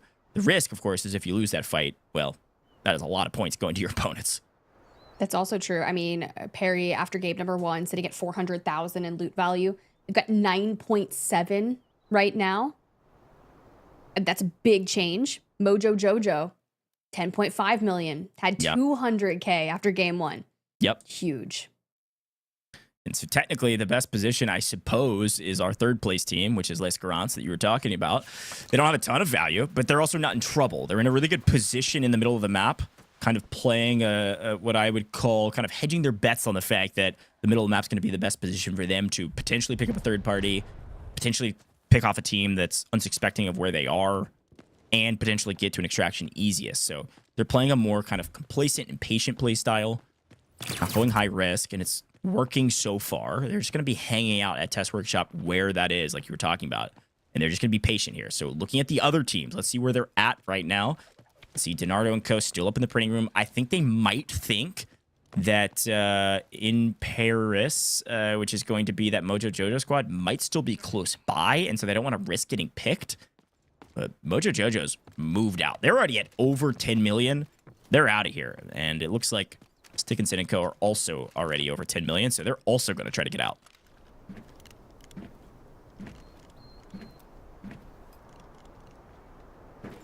Okay. I think MOJO JOJO's kind of working through maybe some of the safes on the north and central command, looking for some loot at this point because they're feeling pretty confident that there's going to be no one nearby. Now, mind you, they had Overgear 2.0 that was like over in the printing assembly like you were mentioning, but now that they've kind of moved away from that, it's time to make use of the 13 minutes left on the map before maybe some of the times that they need to exfil. So just hit the loot, find some crazy quality, and really just prove why you were that first place in the alpha group in terms of the semifinals. Yeah, no, that's a really good point. I think definitely something we'll keep an eye out for is what value can you pick up after you've wiped a full team. That's kind of like the base metric. If you want to get out with any sort of valuable loot, you got to wipe a team. But once you've done that, sure, you can go for more. High risk, high reward. Certainly, one map could change it all, but it also could ruin your entire tournament. I mean, I'm looking at PARI right now with 11.1 mil. It's like, okay, do we even want to take a fight? Probably not. Like, let's cash this in. And if we know everybody else is not near us, let's loot around and see what we can find. Again, I want to remind everybody, maybe that's just tuning in. During the qualifiers, we had a team that found a Heart of Africa. I'm just saying it is possible to get crazy loot value just by looting the map. And this is the map probably to do it as well. Space City, traditionally known for some pretty high value loot across the board. And so if you can play around some of these higher value loot areas in Space City, it's worth your time to loot up. I swear I just saw the space director being like escorted throughout. So maybe we're working on some of these different missions to go ahead and prep for endgame and getting out of here. I'm not a fan of fighting this boss. I'm going to be honest. I feel like I'm pretty good at the game. But fighting that boss and its auto tank is just tough. And it's like, sure, you could do it if you're the last team alive. Well, I'll get back to that because all of a sudden, two teams that I think both want to get out of here are about to engage with each other. You can see PARI down below, MOJO JOJO above, and it looks like Obsess is going to tell us on broadcast, point out to his team, of course, but also literally point at the opponents, heard some footsteps, maybe saw a peek. And I'm not sure PARI knows. I think they might know that somebody's nearby. I don't know that they know that there's a direct Overwatch position that they could get picked if they're not careful.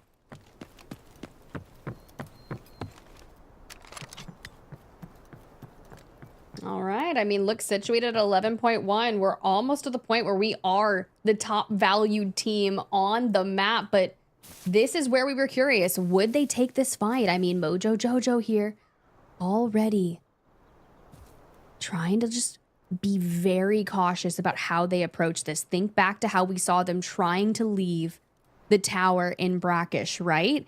they are all about just situating themselves across the way, but look who wants nothing of it. They're just like, see ya, I'm gonna take this disengage real quick and just head on down towards the center of the map. But from the distance, can we pick up a knock? You know, Star, be careful there.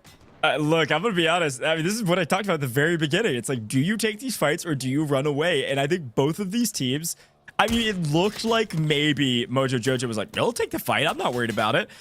Whereas PARI was like, we're in a terrible spot. We might take the fight, but we have to take it from another angle. The risk, of course, is getting shot in the back, but feeling pretty good. Able to zip back across the river and potentially try to get a pick from distance as they just get peppered from that triple blaster.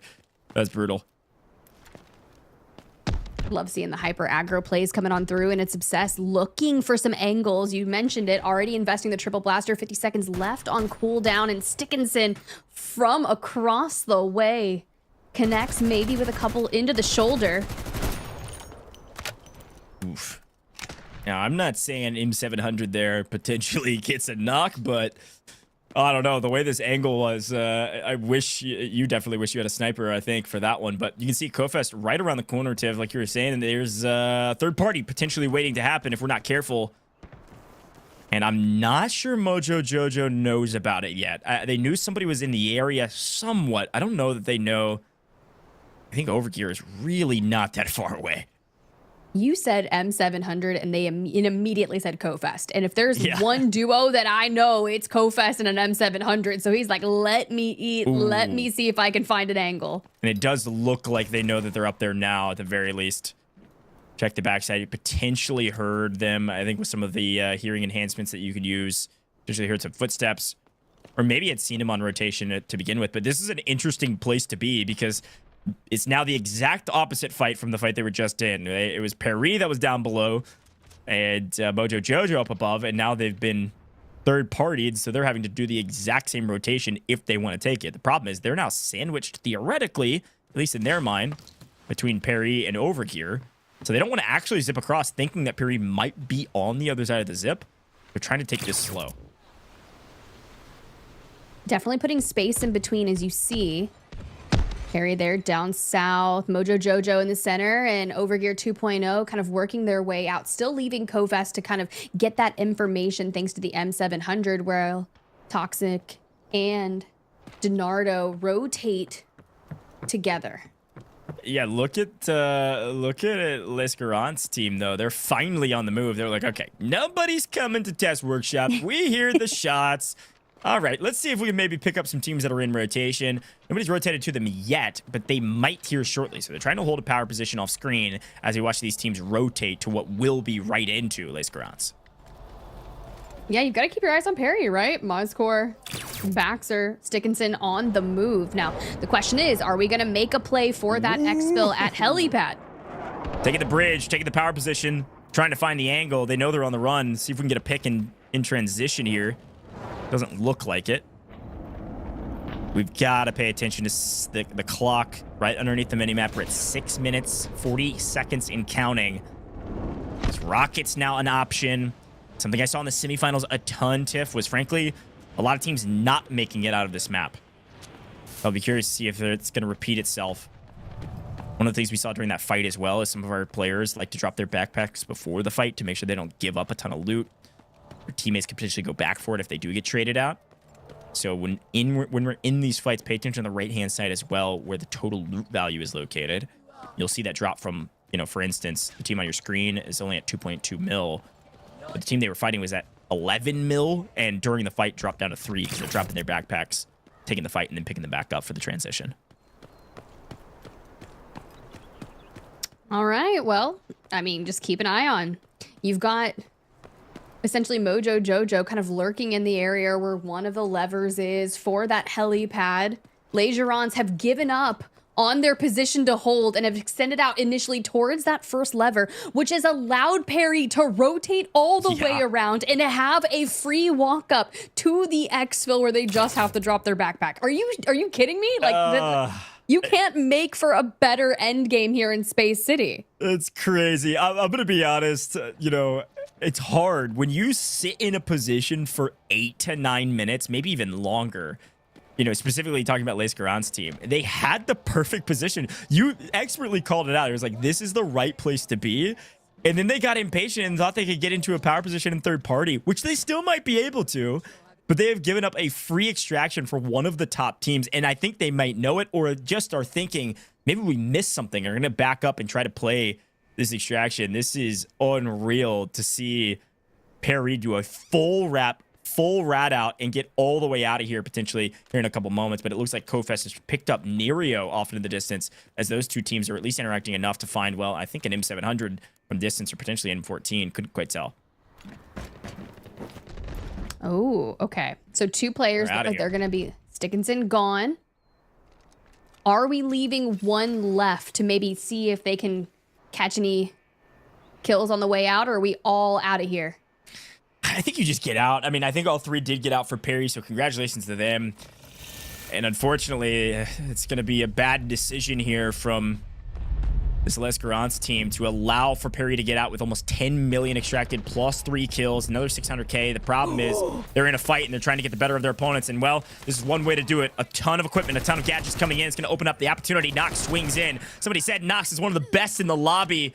This is one way to prove it. A full team wipe for GERANTS. As much as we were frustrated with their positioning, their decision making, it turns out that it pays to play aggressive, and they pick up a full team wipe, but they are not even kind of out of the weeds yet, as Kofest and Co are right around the corner.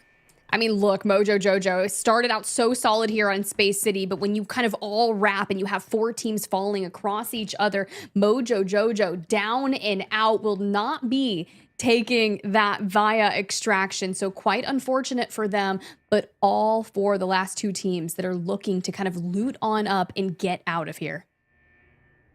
Here's the thing.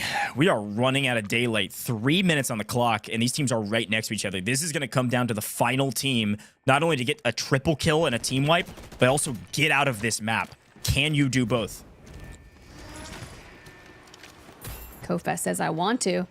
Kofest says, I want to show you what I did in the semis, Goj. I want to do it again here, but not after what we just witnessed from the roster on your screen. Nox, Zapok, and Nerio. Les Gerants de la TESS had such a powerful maneuver, now putting their loot value up to 10.4, but time is of the essence. That 10.4 only matters if you get out of the map. And these 2 teams are both harrying each other to a point where getting out of the map is going to be very difficult and could cost you your life. Looks like Nerio was able to pick up security director. But that is not what matters right now, gentlemen. We've got to take this fight. And it does look like Donardo is going to be the sacrificial lamb here and potentially play GOAT while his team gets out of here, or at least is taking a flank. Playing up above, drawing footsteps as their third swings in to try to find an angle.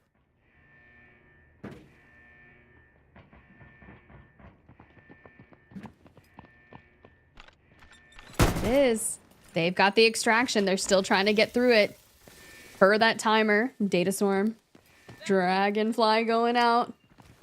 Running out of time.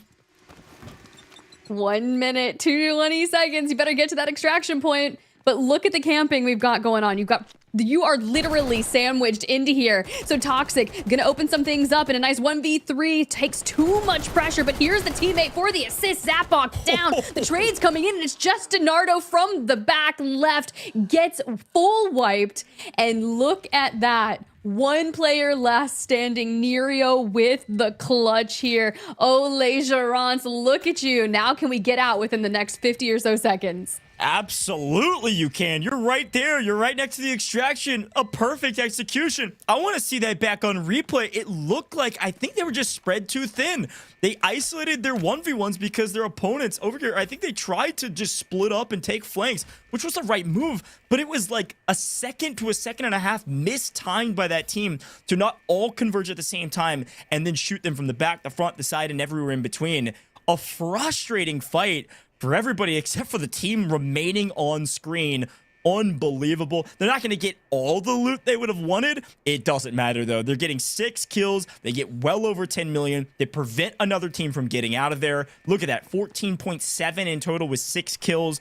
That is a massive value for this squad and preventing some of these other teams from getting hardly any value when they were over 10 million potentially or close to it. What a reversal on this leaderboard. What a change but a massive effort from the Frenchman. And look, I know chat was cheering them on. I'm sure they're going to be excited at the end of this one because that was a huge jump for the team that was already situated in third.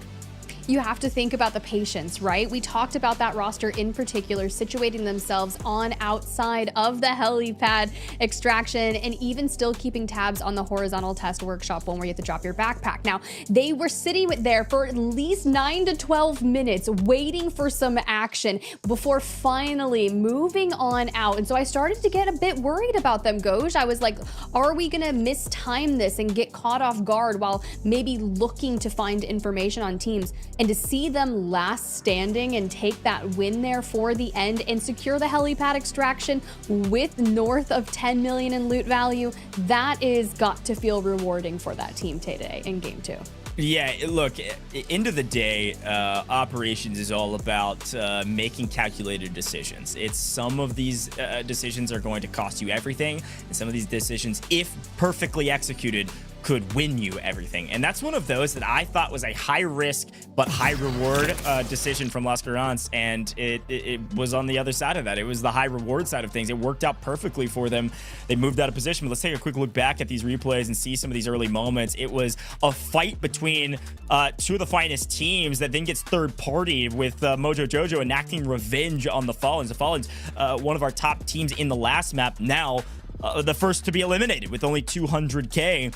And so these fights early and in Space City, it was about what we expected. Brackish has so much room to work and so much cover, but the spawns in Space City so close. We saw some of these early engagements, and this was a crucial moment looking back on Space City, looking at PARI, that unfortunately for them, they were able to make it out, but it was a very tough fight that they played near flawlessly, holding that cross. And of course, under fire from multiple teams. And eventually they said, you know what?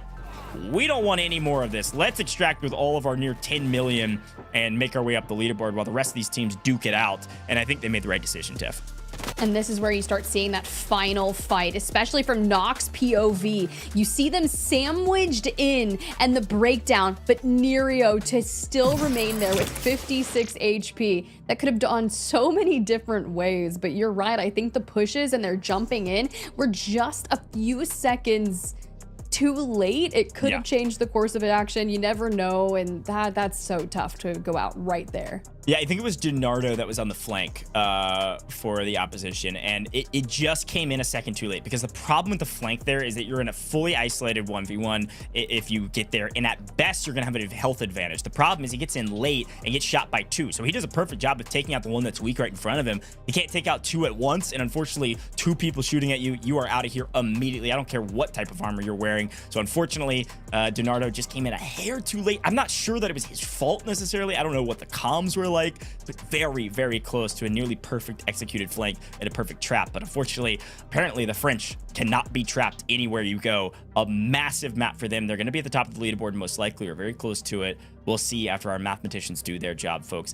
Thanks for tuning in to our first 2 maps. We are halfway through this competition. We're going to do some of that math. Our admins are working hard behind the scenes to get those score up to date as fast as possible. When we come back, we'll show you that leaderboard, and we'll jump into Zero Dam.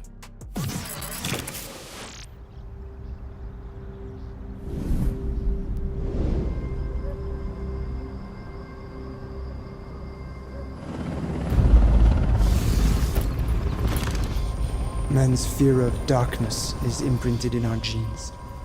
In the absence of light, we become prey, hunted by nameless dangers and unknown fears. Where do you think Havoc's boss went? Dead, probably. Then who's paying their soldiers? Who's there?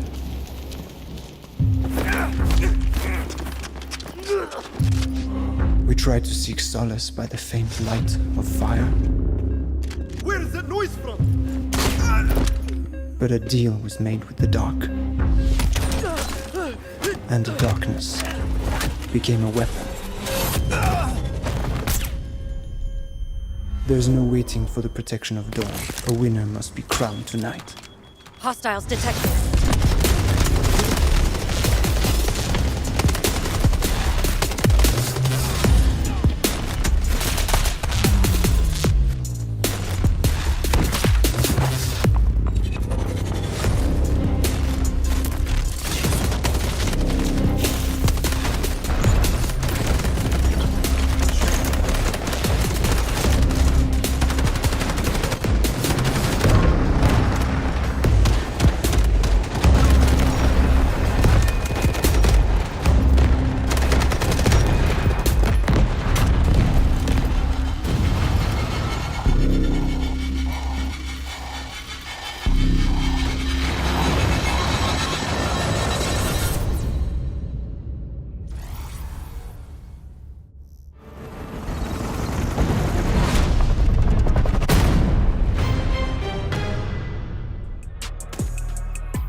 Welcome back to the Delta Force Global League Season 1 EU Operations Finals. And I gotta say, it was about as sweaty as I thought it would be, Tiff. We've had two banger maps, two totally different maps, Brackish, Space City, and the way they operate, the way the teams operated. Some of these teams dramatically jumping up our leaderboard after a frustrating first map, and then the exact opposite for some of our other teams. So it's been fun to see the leapfrog happen on the back end, and I'm excited to show it on the front end. So let's take a look at that leaderboard. And Tiff, talk me through what you're seeing, because things have certainly changed.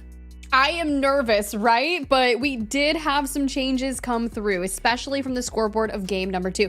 Les Gerants de la TESS, the patience, it paid off. Because not only that, were they walking away with 6 kills, your top fragging squad of game number 2, who quite frankly didn't get into any action until the last 5 to 7 minutes or so, walk away with 15 million in loot value. And PARI, after a well-needed win up on the northwestern side of things, walk away with just under 10.4. The heartbreak, Goj. MOJO JOJO, after some early success in game number 2 Space City, only net themselves 600,000 thanks to Nonchalant picking up 3 kills. Yeah, this is wild to see. Again, this is just game 2's leaderboard. So when we go to the overall, it's going to look totally different, right? You're going to see some of our top teams from the last one. Frustrating performance in game 2. They're still up there. WrathSquad is still in 2nd place overall after 2. But it's Les Gerants that has taken the lead after a mediocre performance in map 1 and then a banger in map 2. That equals you on the top of the leaderboard. And they've got a nice chunk of change that's separating Les Gerants and, of course, WrathSquad there in 2nd. PARI, very, very close. Fallen's extremely close as well. And it's MOJO, JOJO, and OVERGEAR that we have to pay attention to in map 3 to see what they're able to do to catch back up. It looks like an insurmountable total, but when you start doing the math and figuring out what you need, it is very possible you just need one banger and you're right back into it. And speaking of a banger, Tiff, we're headed to Zero Dam. So if you all like some action, well, you're going to get it. This is our smallest map of the day by a sizable margin. We all know it. We all love it. And I think I'll be really curious to see which teams decide to go where on this map and which teams decide to play hyper-aggressive. Maybe on purpose, maybe on accident. They might just get pulled into their pubs mentality. When I play Zero Dam, I'm sprinting at people. I think this time it'll be a little bit slower, though. But you just feel more confident in it, right? Essentially, this was the starting grounds for everyone moving into operations for Delta Force at the launch. So you just kind of have that nostalgia about it, and you're like, oh, I can go into this and be overconfident. But then it's like, oh my God, this is Delta Force Global League Season 1 Europe Operations Grand Finals, right? So it's completely different. But for MOJO JOJO, for OVERGEAR 2.0, this is the turning point as we move into our final 2 maps. And well, there's your spawn points, Goj. Keep eyes on them. MOJO JOJO in purple, Obsess in Paris, Nonchalant just south of Nerio and Zapok. So keep an eye. That's Les Gerants de la TESS at the top of the leaderboard from game number 2. Yeah, this is actually really interesting to see because, again, reminder, we're not playing with a full lobby technically. We only have 6 trios. So you notice the first fight that you always see in Zero Dam is up there in barracks, and we actually didn't have 2 teams spawn up near barracks. We might still see our 2 teams that are around cement plant and moving towards barracks interact eventually. You can see them on your screen right now. They're off into the distance, pink and gray. And then, of course, this squad, if they decide to go there as well, they could interact with each other. But usually there's an immediate fight at barracks within the first 30 seconds, and it's not happening this time. It might happen after the first 2 minutes, as it looks like Obsess and Co. know that they can get up here and potentially get some free loot. So we'll see that fight here happen potentially in a moment. But pretty interesting to see where those spawn points are and determine kind of who is playing hyper-aggressive early and who's not. Just dealing with some of the people on the map. Those AIs got to take care of them and maybe hit to looting, but good free cam shot to really talk about where these players have spawned on in. You've got Kofest, Donardo, Toxic, OVERGEAR 2.0, isolated all the way out towards the northeast. So keep tabs on them, because if they want to get active and maybe deny some of the loot value from the other teams, well, they've got to hit a nice rotation. But the culmination of multiple squads has occurred over on that west side. Yeah, something to keep in mind really quick with that free can that you shouted out. OVERGEAR is the team that we're asking to kind of step up. They're one of the teams that have less than $1 million in total after 2. And the problem is they're way on the other side of the map. We're not going to see them for a while unless they get aggressive and try to push admin eventually. They could zip down towards admin. The teams that we're going to be paying attention to are these three on your screen. Of course, Fallen's now in gray is a team to watch out for after having ups and downs in the first two. They're trying to figure out if they can engage with this team potentially in cement or if they want to swing over to barracks and potentially engage with the Nonchalant and Co.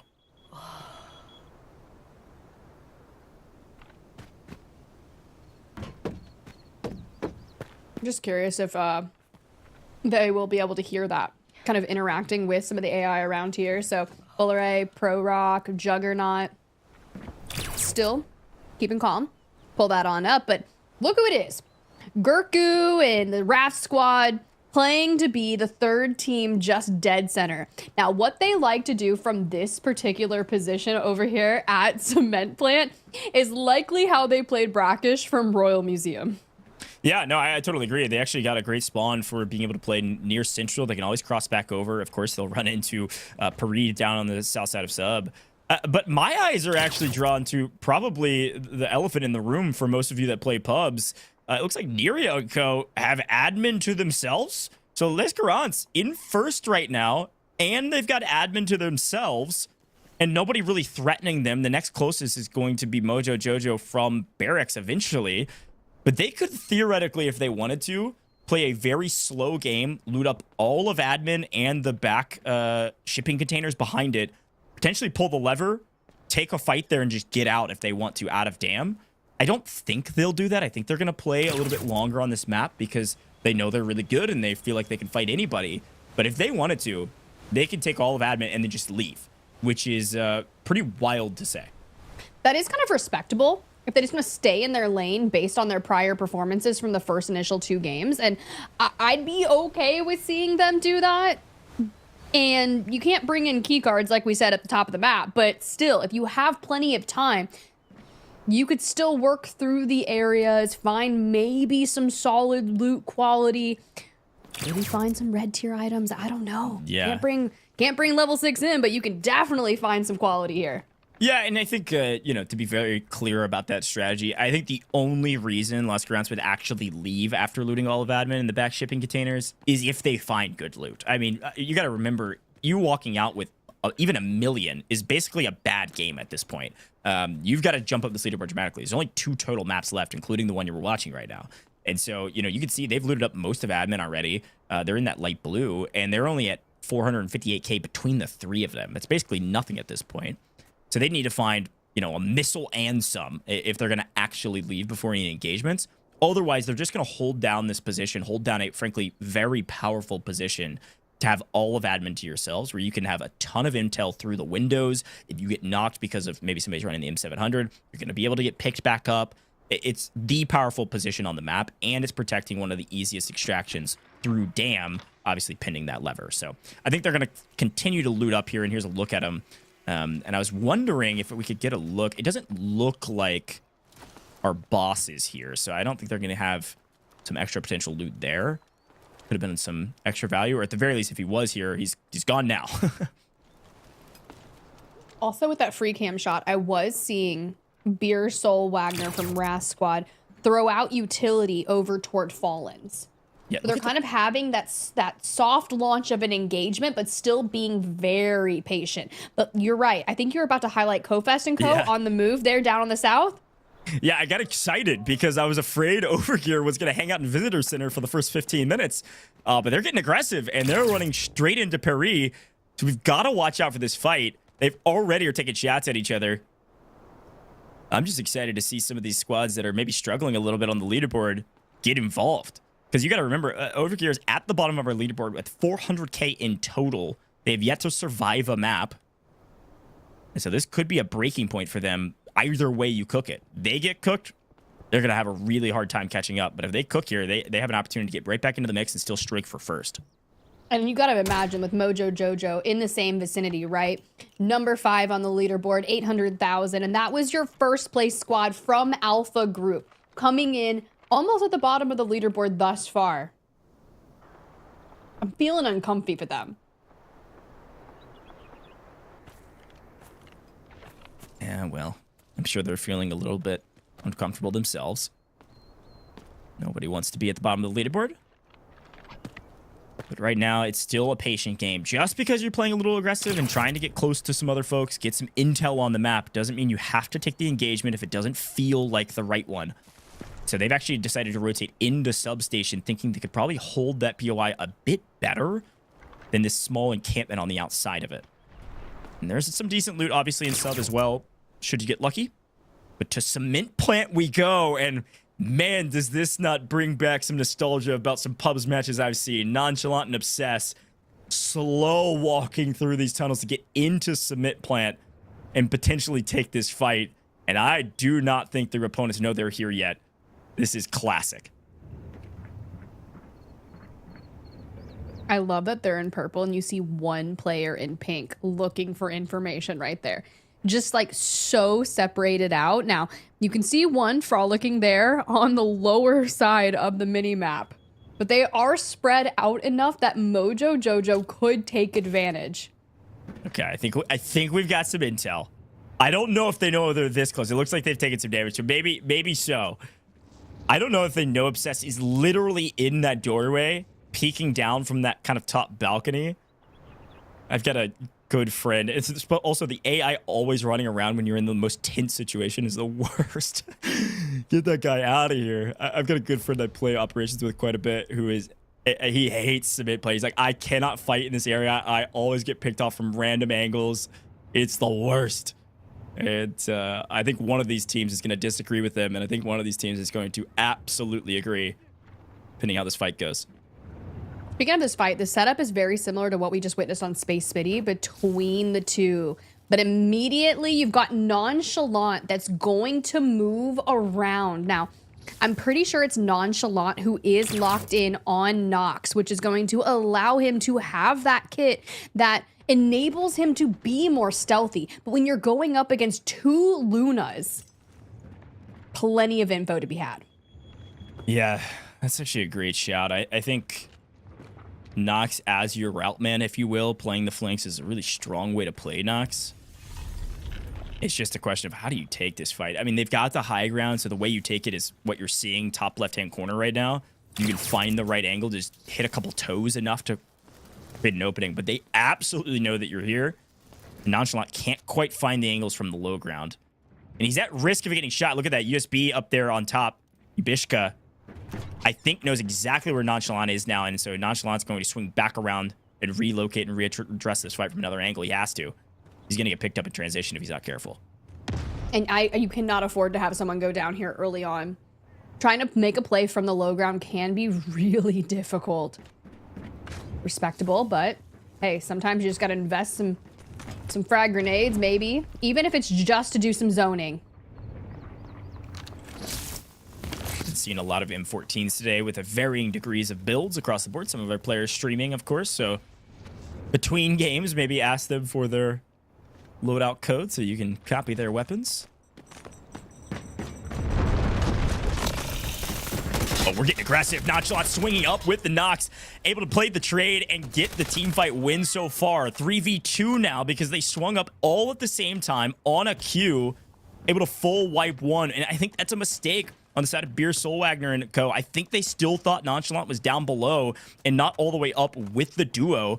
And the aggressive push, because they had the information that they had player advantage, pays off. They not only get a kill, will get the loot off of this kill and restrict that squad from potentially getting any sort of res. And as per the usual, here comes the third party. Who is it? It's the Fallens trying to repeat their game 1 performance. Certainly not game 2.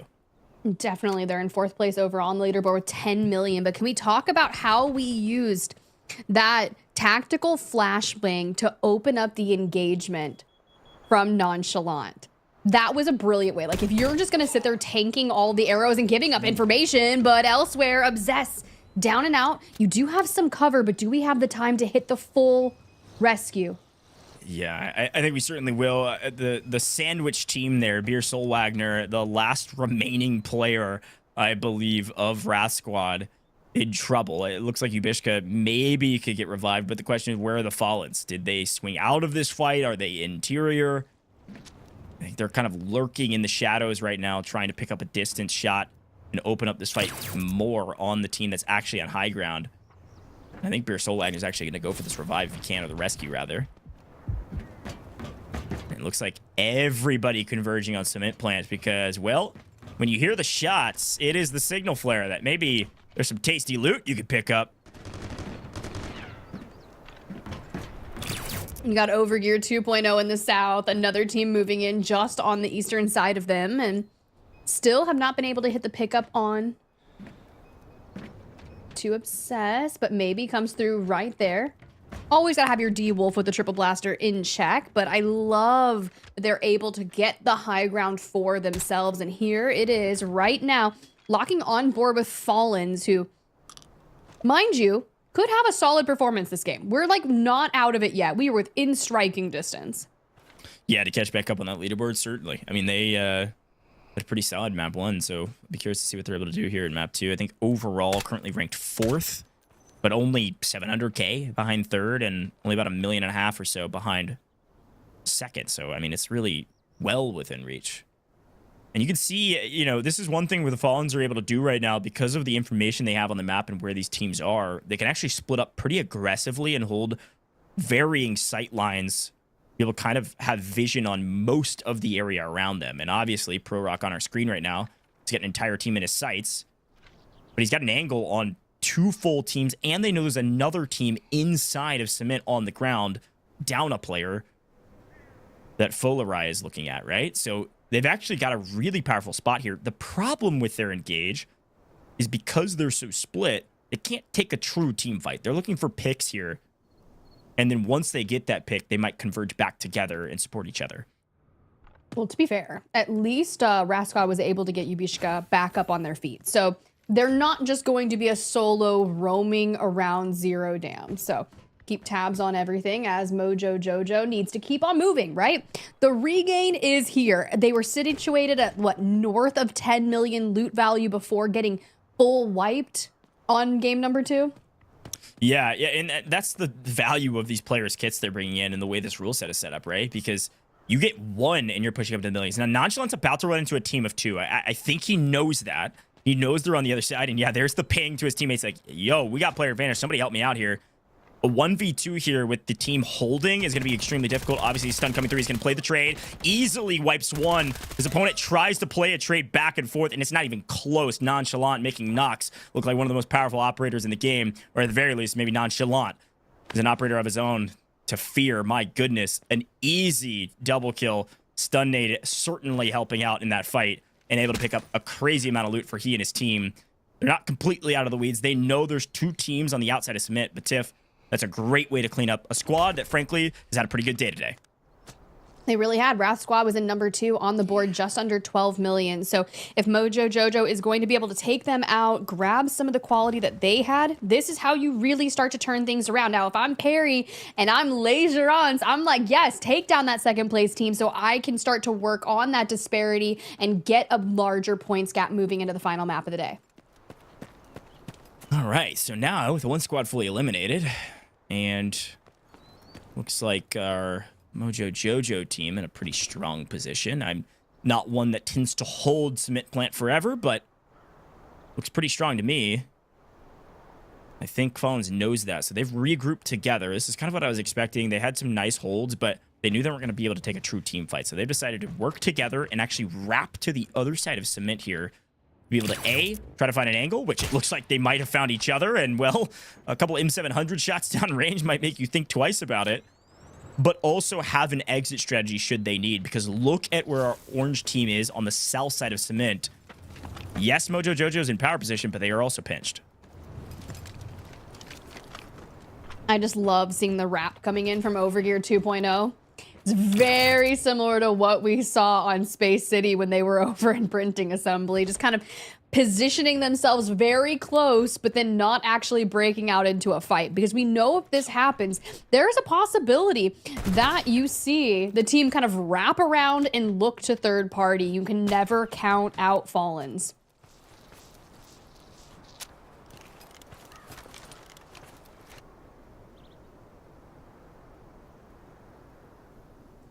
And this is patience is a virtue yet again. You can see way off in the distance. You see that light blue? That's GERANTS. Reminder, they had admin totally to themselves. Where did they go? They wrapped all the way on the eastern to eastern southern side of the map, all the way down through Visitor Center, and I'll be curious to see what they decide to do from there. Completely avoiding all engagements in this one, Tiff.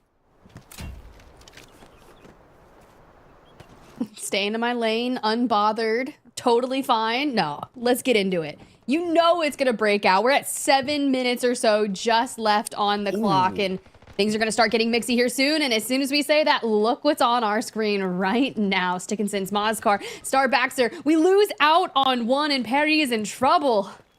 Yeah, that is a bummer because we've got PARI trying to make a huge wrap here. Reminder, this is the squad that was just to the south side of Substation. And they've wrapped all the way around, whereas Fallens has replaced them. Look at this complete reversal of positions as Fallens is trying to pick some up in transition, but also get out of here. They are not trying to take this engagement, not with the way they're currently positioned.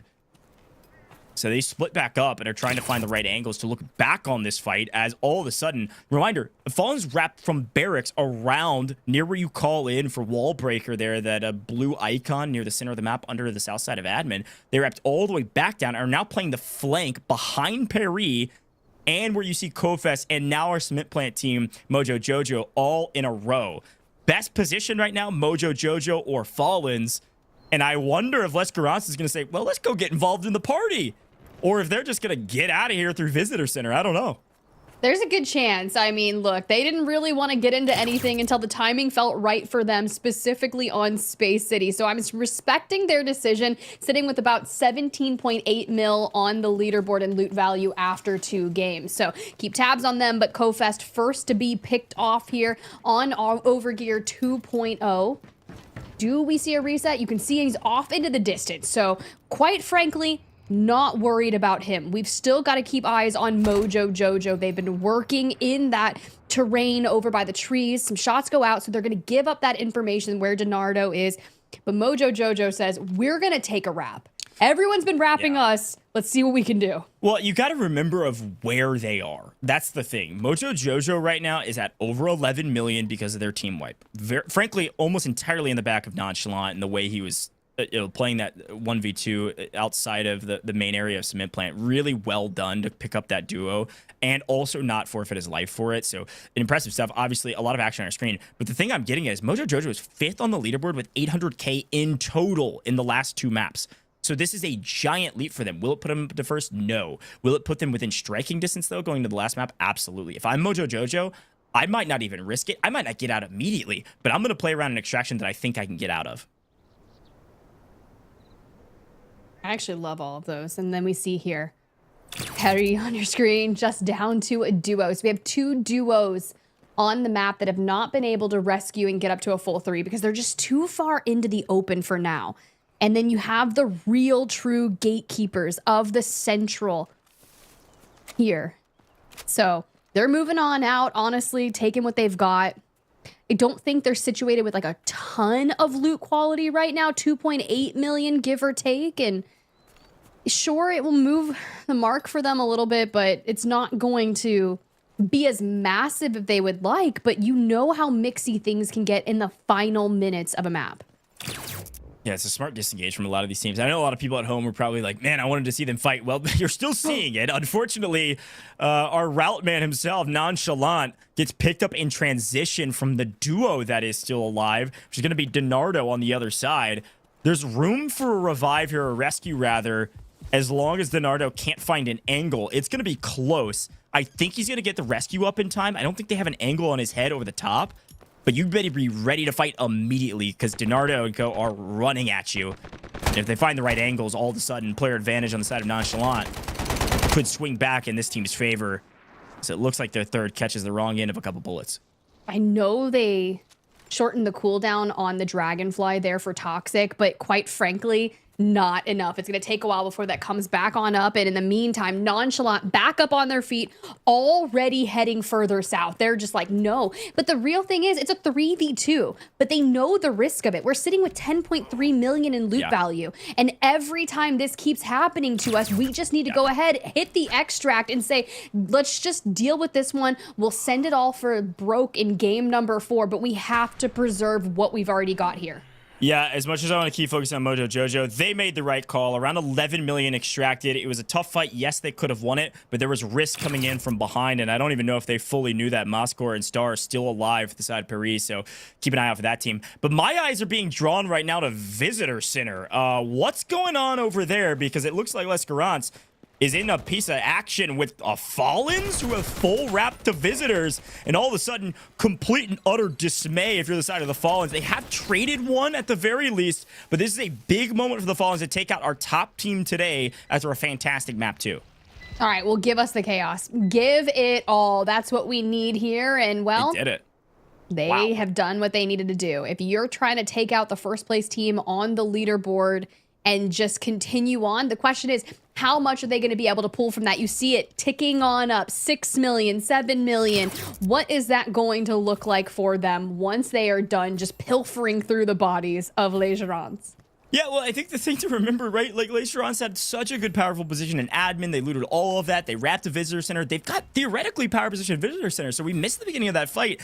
I assume Fallens, who have basically run the entirety of this map from barracks all the way across the Visitor Center, just caught one of the members of Les Gerants unaware because, well, Les Gerants hasn't seen a body in 15 minutes.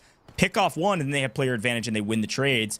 And that's a huge moment for, frankly, everybody because, reminder, Les Gerants was at the top of the leaderboard by over 6 million over second place. So this is going to open up the leaderboard dramatically when Les Gerants, I don't even think they got a kill on this map with 1 minute remaining. Everybody trying to get out of here, and a massive moment for just about everybody because of that opening up on the leaderboard. Obviously, you're looking at a team in orange, like PARI, probably, struggling a bit, not even 1 million extracted and no kills to boot.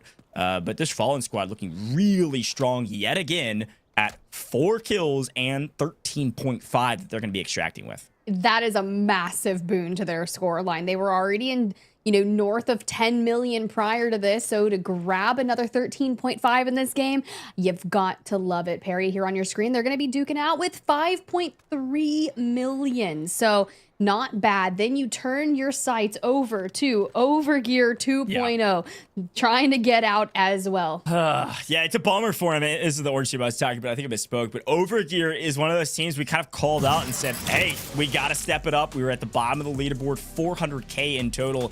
And yeah, they got out for the first time. They actually extracted. The problem is they didn't get any kills that netted them any sort of real value from those bodies. I think they just looted up around 900K. I mean, decent little pubs game if you had one, but this is customs. This is the EU operations finals of the global league. It's just not going to cut it, and they're going to be at about 1.3 mil, 1.6 mil or so, based on how that all shakes out total after 3 maps.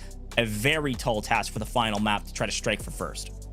Yeah, that's just gonna really push the pacing of them, because like if you extract, I'm happy for you. I'm happy we don't get wiped here, but knowing that we still could potentially be in 6th place on the leaderboard, granted the way the pricing is working, everyone's taking home a little bit of something, but even just moving up 1 or 2 notches on the leaderboard just really increases that prize pool that your squad's gonna be taking home here in the finals. But on that same vein of thought here, MOJO JOJO finally gets to extract with some of their hard-earned quality loot value. So as we get to look through some of the replays, we get to see the breakout that happened on the western side. Yeah, this was a really interesting zero-dam experience because I think those that get to play it often know that admin's the highest value position and where most of the action is. But most of the action today was in Cement Plant over and over again. These two teams fought each other, traded blows, but it was, of course, the team on your screen, MOJO JOJO, that really dominated this fight, really on the back of Nonchalant. It was a very well done to be able to play Routman, to be able to play Nox in a situation like this, play down below, distract the team, and then push up with your squad, get the trades. And this is also another great moment from MOJO JOJO to say, you know what? even though we have player advantage, I don't like the fight and it's not worth the risk. We need the points and they're able to get out. And then this is the moment that I was so curious about, because a crazy turn of the tides for Fallen. They're able to get a full team wipe on not only a team ahead of them, but the team at the top by a massive margin. They get the team wipe, they get the loot, and they get out. This leaderboard is going to look so different going into our last map of the day, Tiff.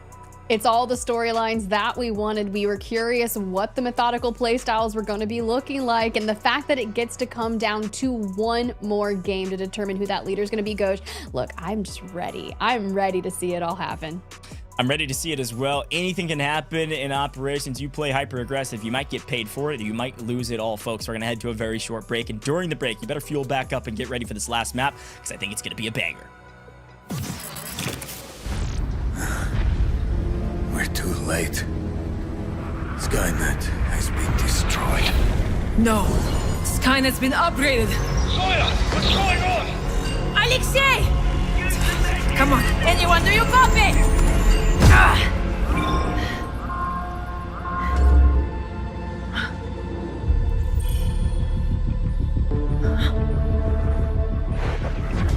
Nox, confirm your position. The deal is clear. I'll help you remove your relink and escape Havoc. But first, you infiltrate the Skynet terminal and restore our comms. Respond immediately.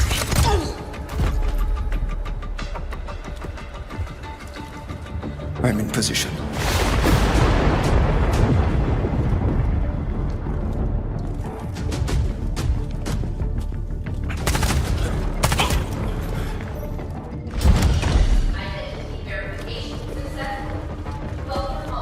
All clear. Find the terminal. Or I will... Welcome home. While once you had those reboot has been astonishing. You are truly one of a kind. Don't resist. Embrace. Get out of my head!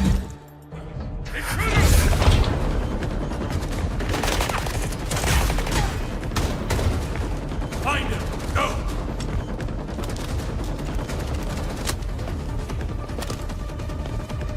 Let's spread a little panic.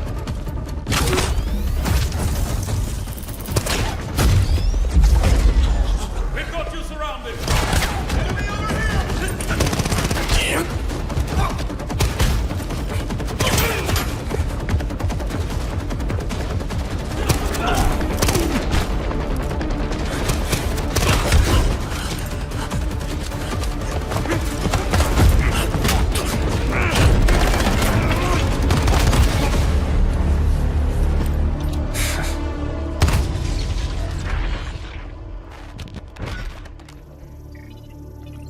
What's your status? Have you found the terminal? We've been set up.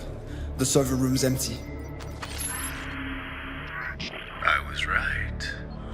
You're still the best. I knew you'd come back. But here's the truth. It's not Havoc that needs you. It's you that needs Havoc. We are the future.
Delta Force Global League Season 1, and of course this has been the European Operations Finals, and I'm gotta say it's been so fun to swap over to Operations. Yesterday was utter chaos amongst the two different warfare competitions, but today's Operations has been a slower pace, but still a lot of chaos in some of those final moments in the maps. And Tiff, I had a lot of fun on Zero Dam. Wasn't expecting Submit Plant to have as much as action as it ended up having, but that's where a majority of the teams ended up spawning near. And as such, they got Mixie real quick.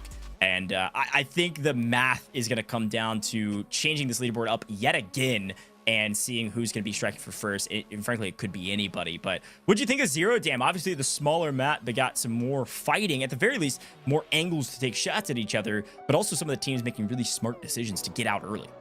Yeah, I think that was really, in particular, the squad Fallens, right?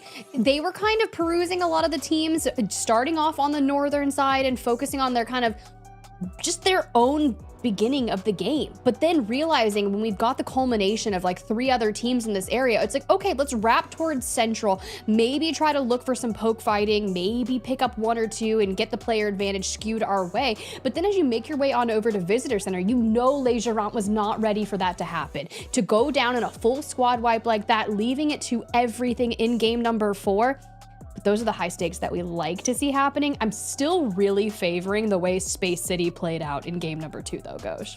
Yeah, you know, it's funny. I don't want to look forward too much because I still have a lot of fondness for Zero Dam and all of the action we saw. And I want to specifically talk about those weapons. Obviously, today we are seeing a lot of M14s. It is one of the strongest weapons right now, especially for these like medium range encounters. You can use it at decently far range, but at medium range, if you hit a couple headshots, it is over for the other team. And so you're going to see a number of different builds, actually, if you're looking at all of our different players' perspectives of what they prefer on the M14. But the things you'll notice is that it hits like a truck and you can shoot it dang fast and it doesn't move all that much, which is all the things you want in a high-powered kind of mid-range weapon. And then of course you're seeing some SMGs and everything in between for that short range. So it's been fun to watch, but I'm a big fan, of course, as with the M700, because sniper shots, 1 well-placed headshots can totally change the fight. We're seeing roughly 1 M700 per team to try to get that entry frag that would open up that team fight. But anyway, some really fun stuff in Zero Dam, and I think our scores are about to be ready for you. We'll show those right now. We're double checking a few things because I think this leaderboard is going to be very, very close based on the teams that have been succeeding and the teams that have been falling. Again, the team that was at the top going into Zero Dam was less GERANTS, and they got wiped with nothing. I mean, 0 points. And so because of that, I don't know where they're going to land. They're probably still going to be top 3, but I think probably top 4, top 5 teams are all right within striking distance. And the only team that's probably struggling right now, unfortunately, is that OVERGEAR team that, again, they were finally able to extract, but they just weren't able to quite get anything really on the map. Yeah, and that was pretty heartbreaking. It really was. But honestly, we've already seen, kind of knowing that we have 1 more map to go and everything is going to ride on this. Like, you have to be able to balance not only eliminating squads, but making sure that you're hoping for a 1 out of a million chance that you find some powerful loot that can just really increase your values. Because look, if you want to claim the top spot on the leaderboard, you're going to have to do something massive. Well, and now it's time to look forward, I suppose, because we are headed back to Brackish. And if you all remember the very first map of the day, also Brackish, it was extremely slow-paced. Because that map is more spread out and the spawns were more spread out on our first drop into Brackish, we've got an opportunity to play, basically don't even take a fight for the first 15 to 18 minutes, which does beget kind of a good strategy for a lot of these teams. But some teams like OVERGEAR is, well, I think they got to get aggressive, Tiff, is all I'm going to say. I think they have to find a couple team wipes and try to move up this leaderboard aggressively, because we got to really think about what these players are bringing in. Everybody's bringing multi-million-dollar kits across everything they have on them. Obviously, a ton of value coming from their ammo stacks, whether you're running the 300 blackouts or you're running anything in between. They're so valuable, being tier 5 ammo. And so just those stacks alone can net you up to near millions across the board from a team wipe, but also just the gear. Some of these teams are bringing in, some of these players bringing in armor swaps. That's $250,000 per armor set. You've got a ton of opportunity to get a ton of value just from team wipes. So you're right, there is some RNG with looting. There is some RNG where you could find a Heart of Africa, you could find a missile, you could find something that nets you multi-millions just from looting. but the chances of that, albeit it happened in the semifinals off broadcast, are very, very rare. The assured way to get a ton of value and jump this leaderboard if you're in last is to fight other teams, win, get their gear, and then get out. But if you're a team like Overgear, likely based on this leaderboard, they're going to need multiple wipes. Now, my mind gets drawn back to semifinals, and I was there to experience it. A lot of our players obviously came from that. All of our players did. And if you didn't get a chance to see any of that because you didn't watch their personal streams, which a lot of these players are brand new, so you probably didn't. We had a team, of course, Finally Heart of Africa, which I've mentioned multiple times. We've also had a team, North America region and in Europe, that really dominated the last map only and scored over 20 million loot value with extracting, with I think it was a total of 8 kills in total on that map alone, plus the massive amount of loot from the 8 boxes they were able to loot.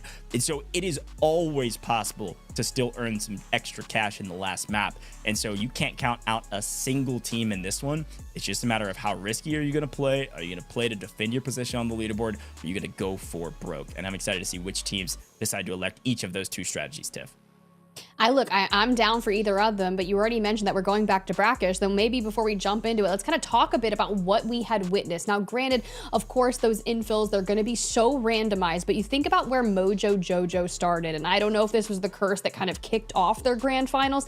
They actually infilled in the new Tower of Babel themselves with the Fallens right on the outskirts. So they kind of entered this massive standstill for about 15 minutes at the beginning, where Nonchalant from MOJO JOJO initially tried to take some shots and start that fight. Now, it did go a couple of different ways, which would not be benefiting MOJO JOJO, but then you think to the north of Royal Museum.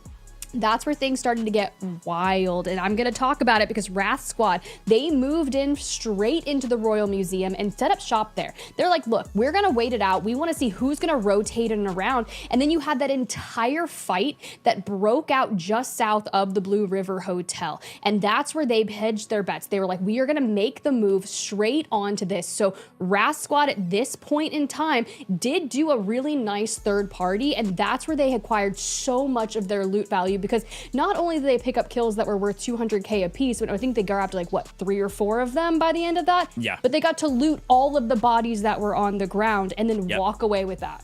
Yeah, it's a really good point. I think you don't have to find 8 kills to find near 20 million in loot value. You just got to be the last team standing. You've just got to come in and third party the last team and whoever they were fighting, because they're going to carry all the loot on them. So some fun moments to look back to. But while we're waiting for this map to get started, I think we're waiting on a few more scores to come in.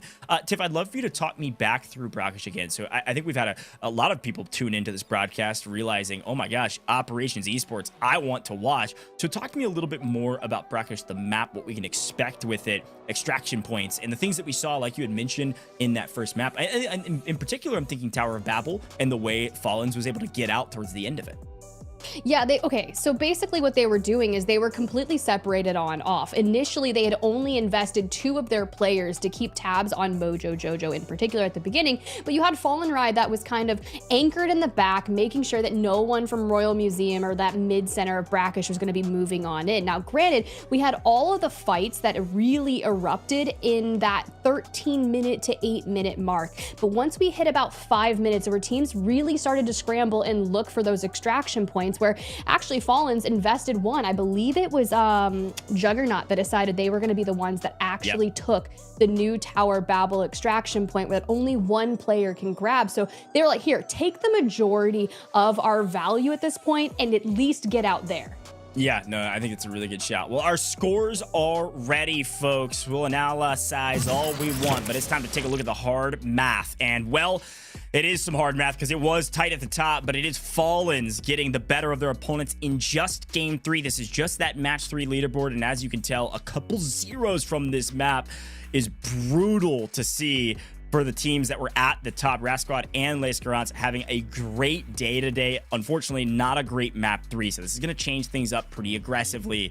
And I want to take a look at our overall. After Fallen's amazing performance, they will likely jump up near the top. MOJO JOJO not far behind, and that's exactly what we see. We do see, even with a 0, GERANTS is still in second place, Tiff. I mean, look, you're sitting in a solid position. If we are only 7 million back out of first place, I will take that any day based on that goose egg of a map. But this is where you have to really start setting up those storylines. Fallens, they were first place in Bravo group when it came to semifinals. Your first place squad from Alpha group, that's going to be MOJO JOJO. They had a really slow start. Mind you, those first 2 maps of the day were not in their favor, and everything came down to 0 dam for them, electing to get out as soon as they hit about 10.5 million. So that puts them in 4th, 12 million out of first place. Yeah, this is gonna be close though, because as we head back to brackets, you can take a look at some of our top loot values from each of the prior maps. If you're just tuning in, the best on brackets in the first time was WrathSquad, and WrathSquad here in map 3 just dropped a goose egg. So things are definitely variable and volatile here on our leaderboard, and so going into this last map, anything can happen. And I think looking at those total values as well, based on what we're currently trajected towards, this is a very even playing field in comparison to the semifinals. The semifinals that were off broadcast were very close near the top, but had a massive margin across the board on the back end of our leaderboard. And I think right now, anybody on this leaderboard can still win it all pending this last map, which is very exciting. And obviously the stakes couldn't be higher. You want to be the very first champion of Season 1's EU Operation Finals here with the Delta Force Global League, Tiff. You do, but when you see the average per map being somewhere around 12 to 14 million in loot value, it's hard to argue against that. So even if MOJO JOJO gets 12 million in loot value, they might be able to tie and evict the players out of first place, but you would have to take that squad down first and put them in with a 0, take as much. But honestly, I think you go for broke here. It's the final match of the day. No standoffs for 15 minutes. You full send, evict everyone out of there, take all the loot, and get out with at least 20 mil if you want to be at the top of the leaderboard at the end of the day. It's a good shout. Our players are loading into brackish as we speak. The last opportunity to put points on the board. Things we're looking out for: who's going to play that first fight correctly around the restricted area inside of the Tower of Babel. Last time it was going to be Fallens and MOJO JOJO, both of those two teams jockeying for position at the top of the leaderboard. That could be a very influential fight if we see a repeat of history. Or will it be WrathSquad turning the tides of momentum to their favor by playing around Museum? Again, it's going to totally come down to where they spawn and then where they decide to rotate to. Who will third party first? Who will take the first entry knock? Where will the first fight come from? Or will it be a repeat of map number 1 where there's 15 minutes before we see any bullets fired from any team across the board? Let's jump into it and see what's going to happen. It is time for more brackish. It's time for the final map of the day, folks. Let's hop into some more operations.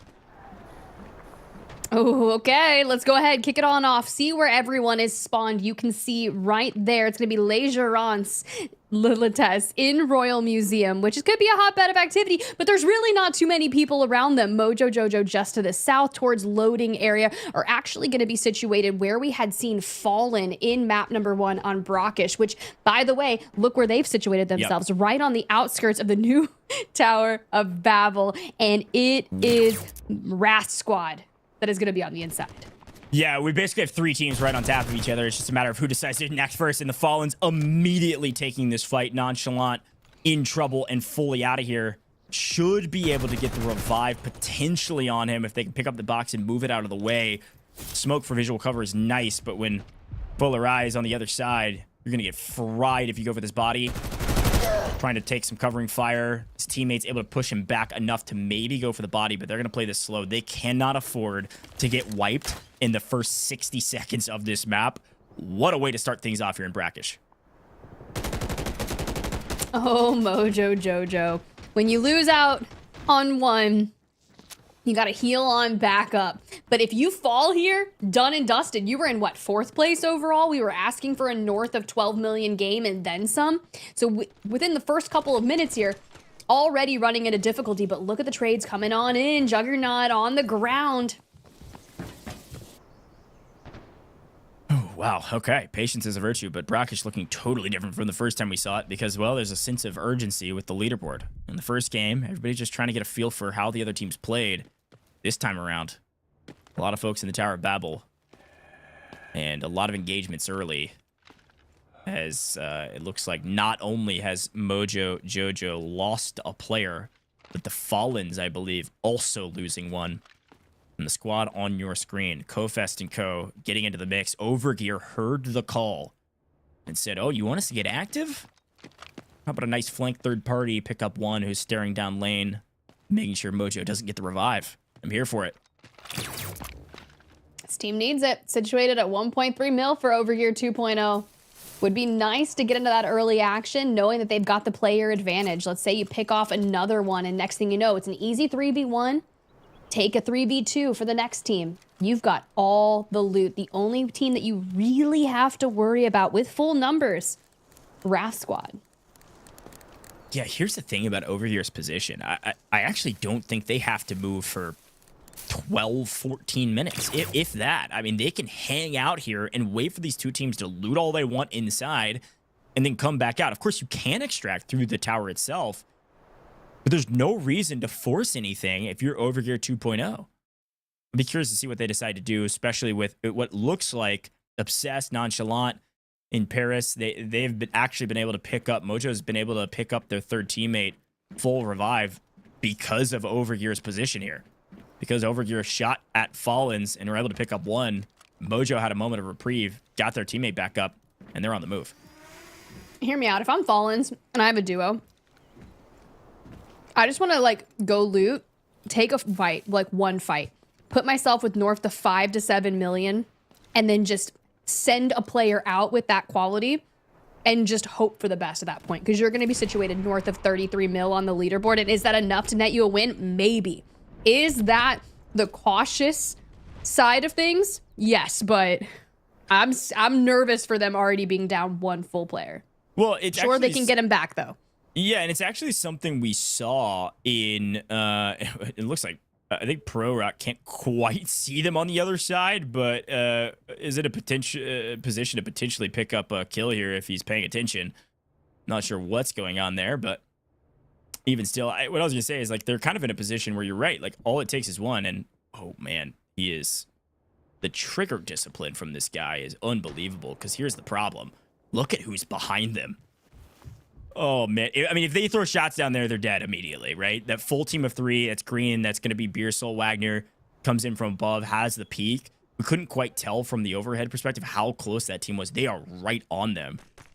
The trigger discipline from the team. I actually didn't understand why he wasn't taking that shot because it looked free and they were going to be able to player advantage.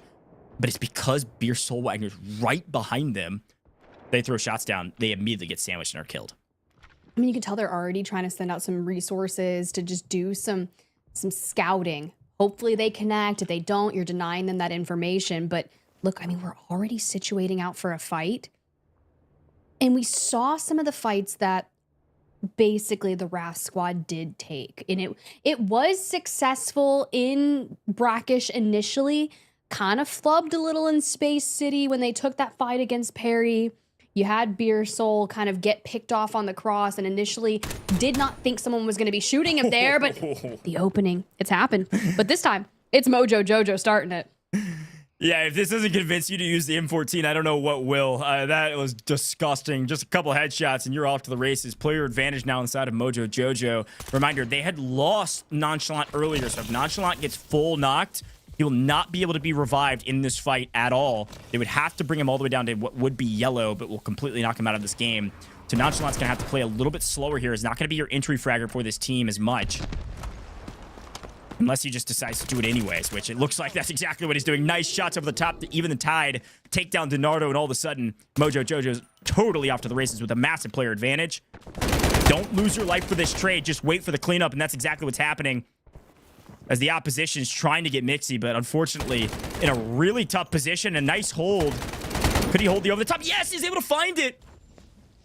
A great trade with Nonchalant on 1 HP in a dream. What looked like an absolute horrible position for the side of Overgear. They knew they had to step up to the plate and ice up in the clutch. But unfortunately, another trade with Nonchalant yet again on 1 HP in a dream. Well, Nonchalant going to try to heal back up, and you can see that Toxic is understanding that I have to close this distance. I don't have a lot of time, but I also don't want to be over aggressive. Still have to remain slightly calm here. And if you've got a 1v1 against a Nox, this is where you hope that you have that silent assault, right? Yeah, silent assault, the flash, everything in between. if I'm their third here, if I'm Overgear, you got to remember both of these teams are fighting for any position on this leaderboard that's favorable. Right now, MOJO JOJO in 4th overall, Overgear in last by a sizable margin. This is the tournament fight. This is the fight to determine if they have even a chance at striking for first.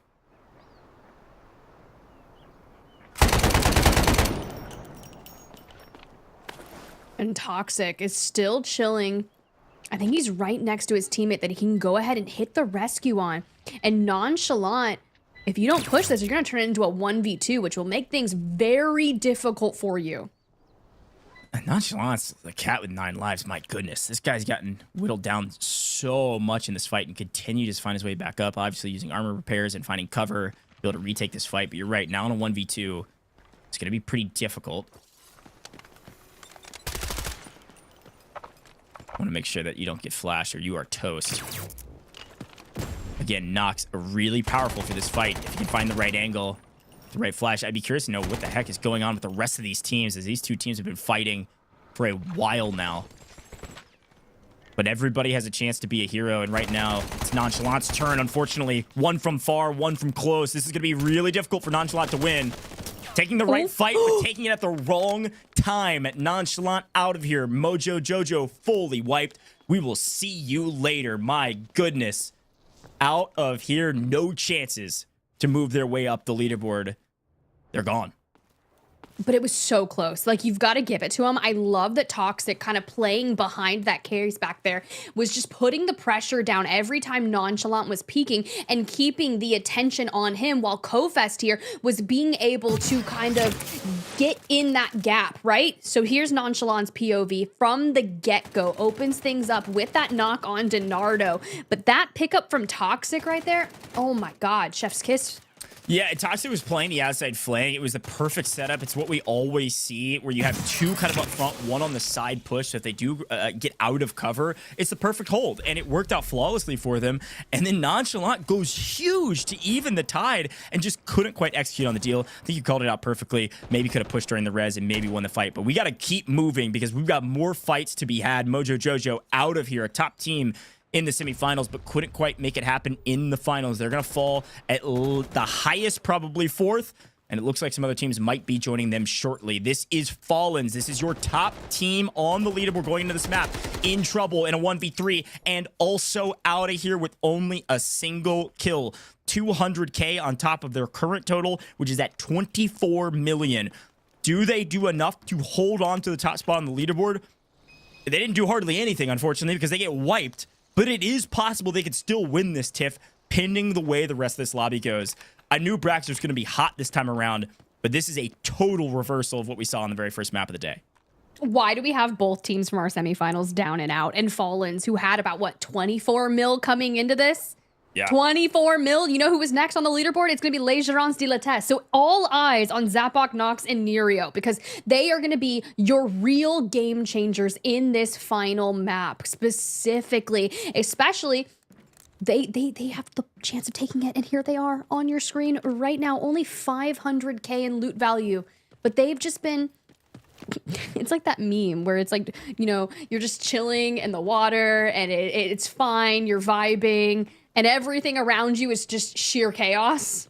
Yeah, that's them right now. It is them. Here's the thing, though. It's the right move. They don't have to take these fights. Like, you come in and play the trash man.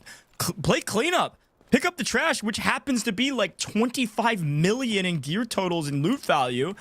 If you're able to wipe the rest of these teams and win the map. Like, all the bodies are around each other. And so you can see Overgear, they're already stacking up. And they've got pretty solid value right now. 8.3 mil.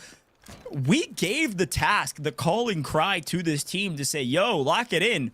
You're at 1.3 mil overall between 3 maps. You need an absolute banger. You need to win this map if you want a chance to have a chance to win this tournament at all. I mean, they're in dead last by millions, and they're doing it. The problem is the team that's about to play Spoiler is in 2nd place at almost 18 million with Les Gerants. So watch out for the French squad. They've got an opportunity to do something huge here, especially when the only team ahead of them on the leaderboard is out of this lobby already. Thing is, they don't know that. We know that. They don't know it. That's right. I see a laser, though. Yeah, we can, I guess, collectively all catch our breath for a second. My goodness. Feels like we've been through 55 minutes of gameplay in this last map, and it's only been about 13 minutes. You got to remember, Tiff, I don't think we saw the first bullet fired in the first map of Brackish until like 13 minutes in. We've already seen 2 full teams get full wiped. We've seen most of Overgear already go down to yellow. This is going to be a wild ending. And the one team that's staying away from it all, PARI, way on out of here, all the way on the north side of the map, completely alone. Not sure where everybody else is. Look, respect. How many times do we see players just go up there to kind of hit an extraction and just say, I'm done, I'm dusted? So maybe if you want to play that long game, respectable. But for a team that has a chance to overtake the top of the leaderboard and the chance to lose, well, quite frankly, everything, with teams trying to take them down, all my eyes are on them right now. Whew, okay, well, obviously on the upper side of Tower of Battle here, a couple teams still in the area. We're still looking for Beer Soul Wagner's team in green. On the other side, who is playing a very patient game up at the top of the stairs, overlooking Fallens. Ended up getting pushed out. GERANTS has joined in on the action. 4 total teams, all 3 alive for everybody. It's worth mentioning, Overgear, of course, not only 8.4 mil, 4 kills on the board already. It's going to be another 800k added to their total, 200k per kill.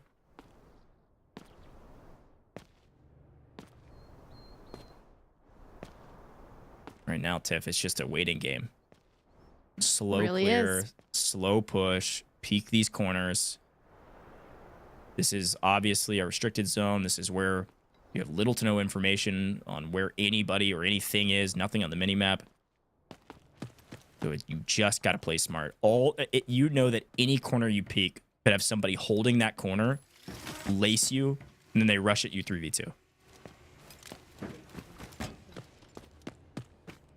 I mean, you hear the dragonfly go out. Every once in a while, Ubishka is investing a frag grenade down a hallway, see if they can connect. And you're just really trying to make sure that you look for any kind of information that you can use despite that being in the restricted. It's like they were born, like, I'm not saying they were born here. They just obviously spawned in, but it feels like they've been molded by the no signal at this point. Yeah, these players obviously have a ton of experience on this map and all of our maps, but this is the area that most people run to. This is the highest value loot area of Brackish, obviously. So great place to go and a great place to fight. Now, again, we have a moment here to actually talk about operators and some of the different gear they're able to use. Hatclaw, very powerful to understand who is around you, especially when you're in the restricted area like this and you have no real information. Using the data knife as well to try to get a target of, oh, well, looks like we've got some people off into the distance, some AI in between us, but I think they hear the footsteps of Ubishka not too far away, and they're going to continue to try to hunt their prey. Ooh, all right, Nox. Keeping tabs, waiting to see if they can grab any angles. I feel like we're just so close to finding some angles on the player across the way. And I do want to keep tabs on Overgear 2.0 because they've kind of slotted right into where Fallens did in map number 1 on the outskirts of the tower. And they're kind of situated like on that long game, right? Couple shots coming through, and it's only a matter of time before this really starts to erupt. I would kind of bet that we're going to see utility come on out first, and well, there we go. Yeah, I mean, frankly, this is a fight that will probably last. I mean, what are we at? 13 minutes left. I think this fight, unless somebody makes a mistake here, especially when you got an N700 and you can maybe get a knock, this is a fight that will likely take a solid 8 minutes. I mean, this is a standoff. This is a straight and narrow hallway, obviously cover to play around. Even a knock doesn't 100% sure that you can ape the opponents and try to get the full wipe here because of the way you're playing the angles. But we talk about information. We talk about some of the operators. Luna, a kind of crowd favorite, a public favorite, one of the most used operators in the game in both game modes. Her kit is just very powerful. Recon arrow, shock arrow, both giving you information on where players are at if you can connect on them. Information is power in operations for sure. And so usually you'll see a Luna per team. Not always. Hatclaw is another great way to get some info, but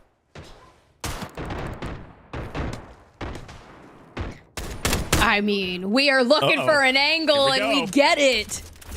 Well, this is the push that we expected. D-Wolf, a great way to force the equation. Triple blaster over the top is going to force the zone out.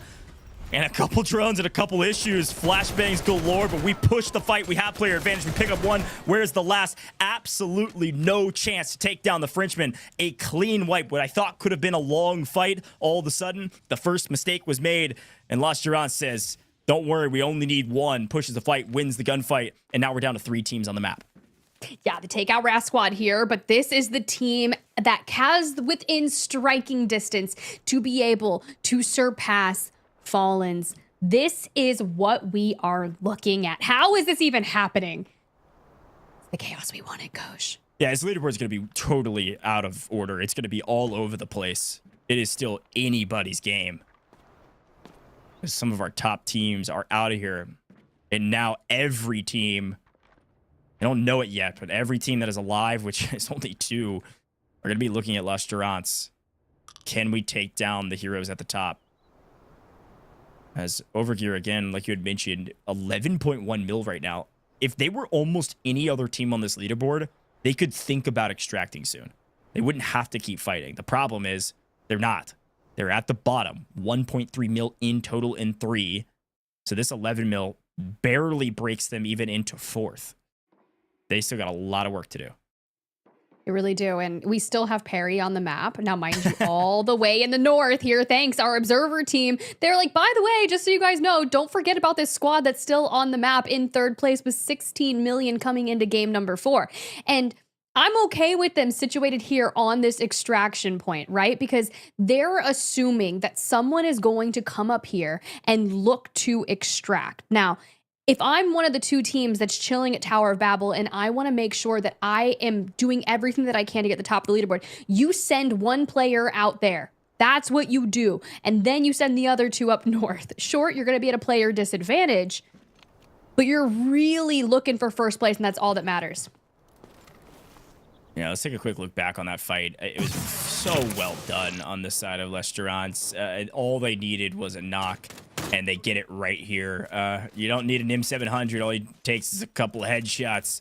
SVD just about as strong as the M14, apparently, according to Les Gerants. And after that, they swing up, flash drones in hand to help out this fight from Nox. And then it's just easy sailing. And they don't even trade out one. A huge boon for the French to be able to pick up a ton of loot. 3 kills for another 600k on top of that, and power position inside of the Tower of Babel to make a decision on where they want to go. Now there is a conversation around Las Gerants saying 9 minutes on the clock, still likely teams alive. Do we just leave? Like, they're already at the top of the leaderboard. They've got a ton of value here. They could theoretically leave and kind of hope the other 2 teams don't wipe each other, or one of those teams picks up 20 plus mil rather, and it supersedes them. I don't think they'll do that, but there's a decent chance they will.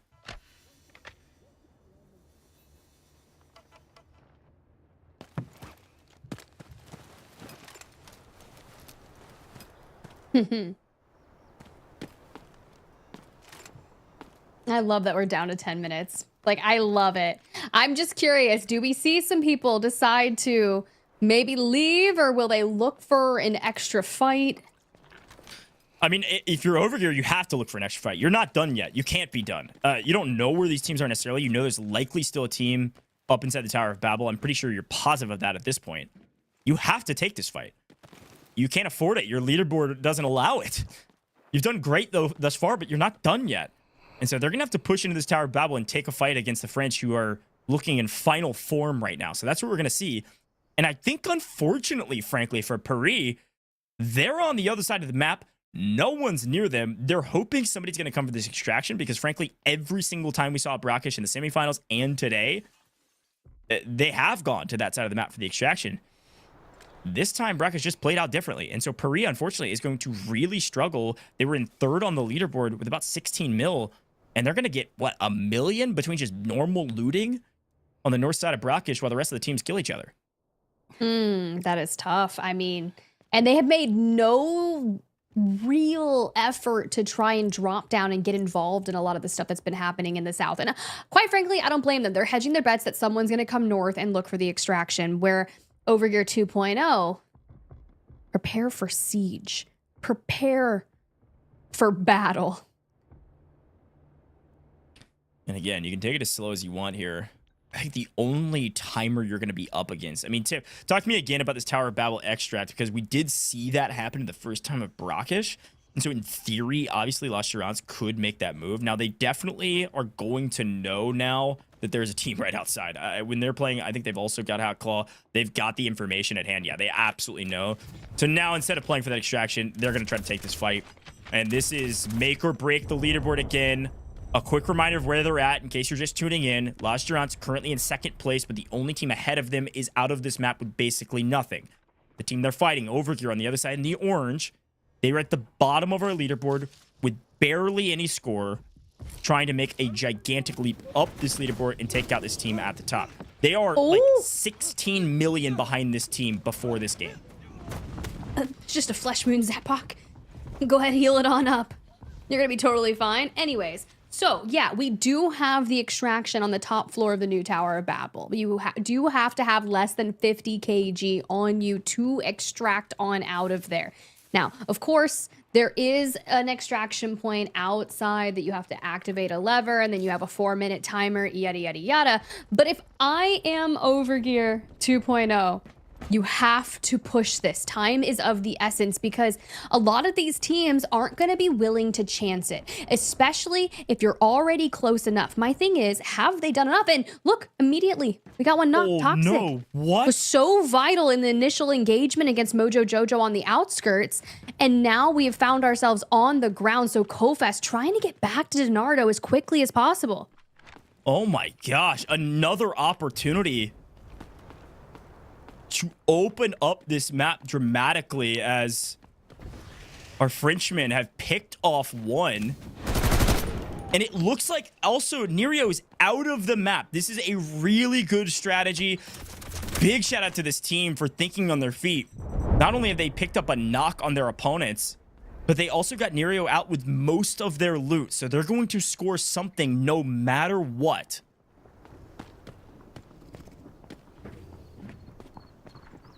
Honestly, I love that. It's exactly what we were talking about. Just full send. Get him on out of there. And now take this 2v2 against Overgear, who needs everything, starting from 6th place, last place on the leaderboard, going up against the team that's looking to usurp the top. This 2v2 means a lot. I gotta say, though, keep in mind, Las Gerants got out, based on the math I'm doing, they got out of this map with about 8.9 million on Nerio. Here's the push, though. The trade not able to be there. Zap went down below, completely out of this fight and just trying to stay alive. Unfortunately, over here, they smell blood in the water. They're going to hunt their prey. There's a huge opportunity for Zap to even the tides. He's able to do it. Able to drop one. Playing from down below. Donardo may go for this revive or this rescue, but instead is going to try to play the 1v1. This is for everything, and he wins it.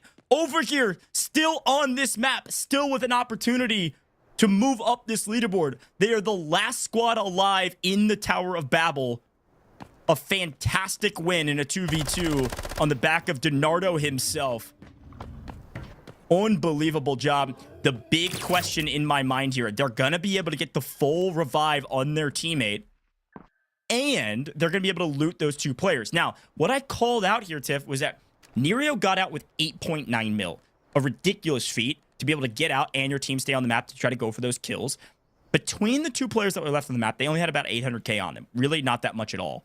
However, you got to remember their loot they have on them is going to count for probably 4 or 5 more mil for the side of Overgear. Overgear is going to come out with a massive value in this map that they can get out of this map, and they are running out of daylight.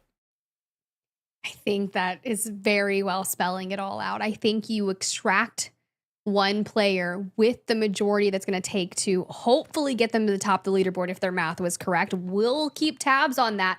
But Overgear 2.0 putting up 6 kills. It's going to be worth 200k apiece. That's 1.2 million, which is, quite frankly, they came into game number 4 with 1.3. Yeah. So we've already bested our prior game scores just based on eliminations here.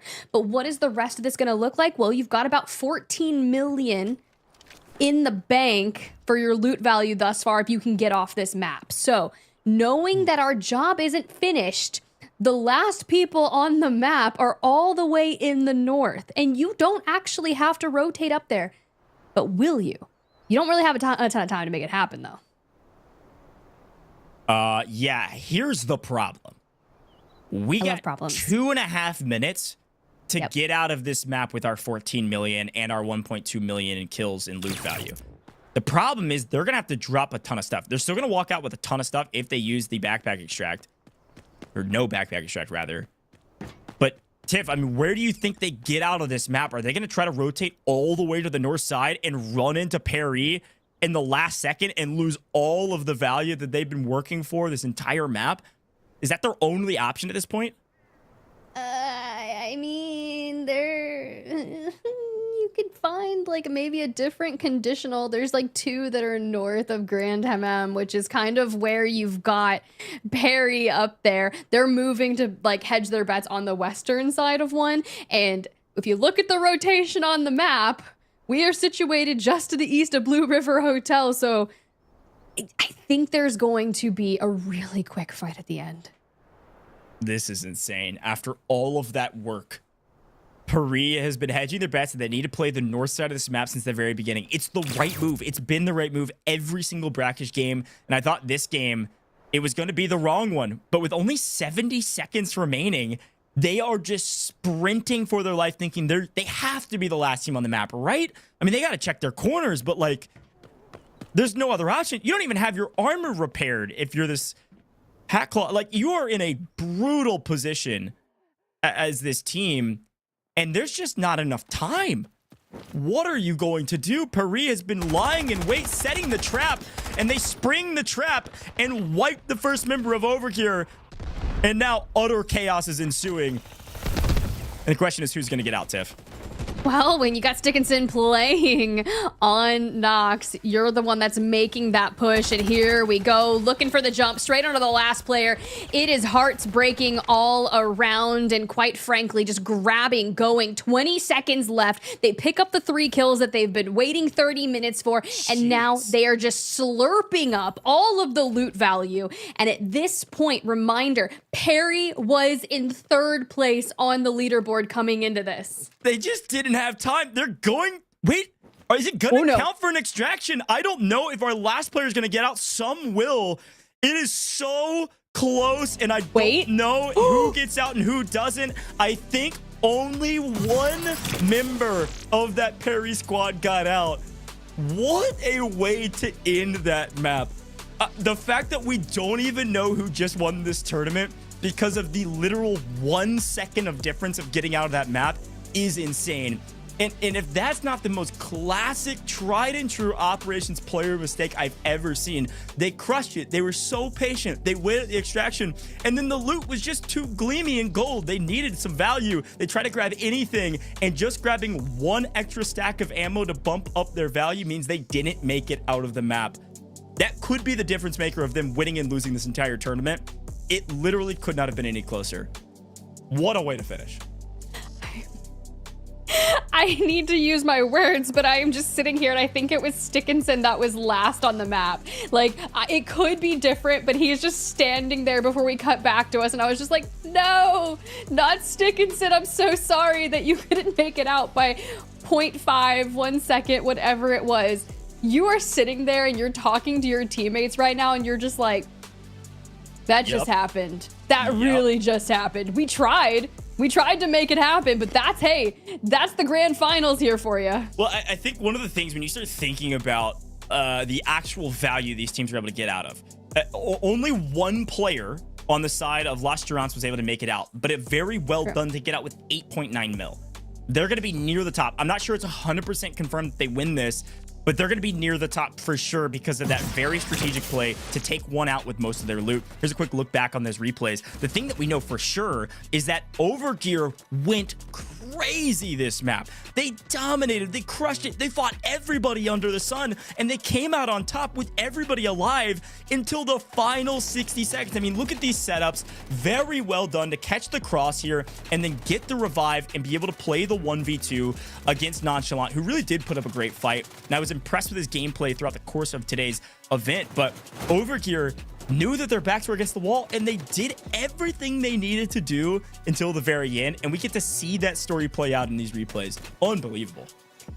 Oh, I mean, I don't know if I can name a bigger betrayal that I've ever seen than what just happened between PARI and Overgear 2.0, because as you just go through and look about what's been happening for these initial end game fights and how we got to actually see Kofest get in there and get aggressive like we were wanting, even with Zapok here. We know we got Nerio out, but leaving 2 players from Les Gerants in here to just kind of isolate, see if we can pick up even more kills and then get out. I mean, this is where you thank yourself. You thank yourself, but that initial fight, this is the one. This hurt.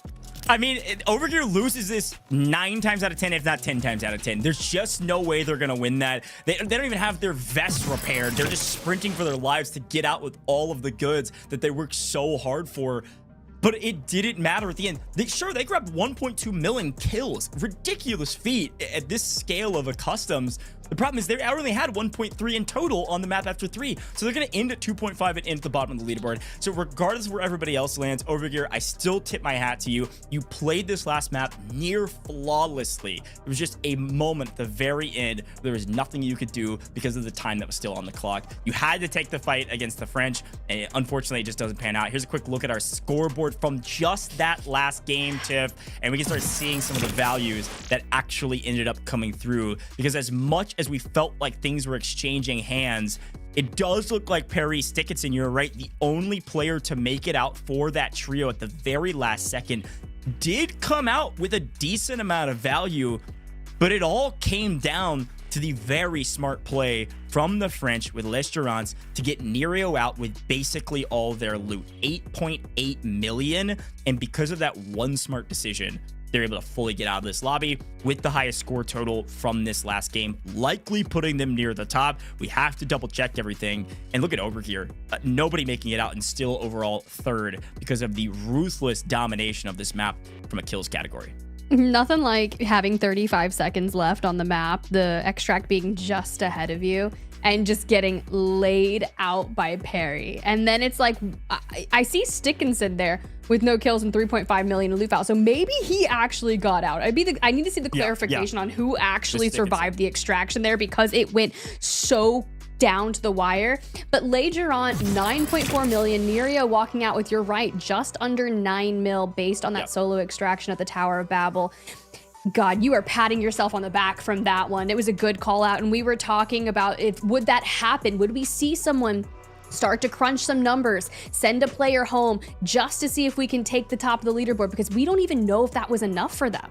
Well, I'm looking at Les Gerants and I'm saying, job well done. Was it enough? Just Nerio getting out with that massive loot value from wiping the other teams and saying, good luck, gentlemen. I'm going to get out with this loot to assure some points. Was it enough, folks? Let's take a look. Who are our champions today? It is the French. They've done it. Les Gerants de la TESS. Congratulations. All 3 of you are victors. Our very first Season 1 Europe Operations Champions here with the Delta Force Global League. A perfect execution. Back against the wall. A tough fight. You said, let's at least put some points on the board. And because of the insane ending to that map, it was just enough to make sure they were the top team today. So let's take a look at the overall leaderboard. Tiff, walk me through it. They were at the top, and by a decent margin, they were able to surpass Fallens because of the early fall of Fallens, who still end up getting second. I mean, look, that one's a bit of a heartbreak. They had 11 kills right there, 24.5 million, and just could not clutch it up. But they were so consistent throughout our day. Quite impressive, because you got to think about it. Fallens was that first place team coming in from the Brava Group semi-finals. But Les Gerants de la TESS, Alpha Group 3rd place. Down to the global finals, 1st place, taking home $1,500 as a squad. PARI, the patience paid off on Brackish for map number 4, and you walk away with $1,000 for your team in 2nd place. And Overgear 2.0, at least we're consolidating it with that $800 at this point because of 3rd place. And it doesn't make me feel better, because you never know, it could have been 2nd place, but we had that last fight. Yeah, L'Assurance de la TESS is definitely your victor today, and very well done from them. Again, it was just a series of great decisions across the board that let them earn the maximum amount of value today. And finally, that last decision was, well, get out with the loot. Let's put some points on the board. We know we need it. We're nowhere near the top. We don't have to risk an entire team fight. And again, I think based on that leaderboard, I gotta say, I'm looking at PARI and thinking, well, wait a minute. How much loot was left on the ground there? If they were able to get out with all three, they didn't have time to loot everything. But if they would have had another 60 seconds to get some more loot in their bags, I think PARI could have won this entire tournament. They just needed Overgear to get there about 60 seconds earlier, and all of a sudden, PARI's winning the whole thing. Could you imagine?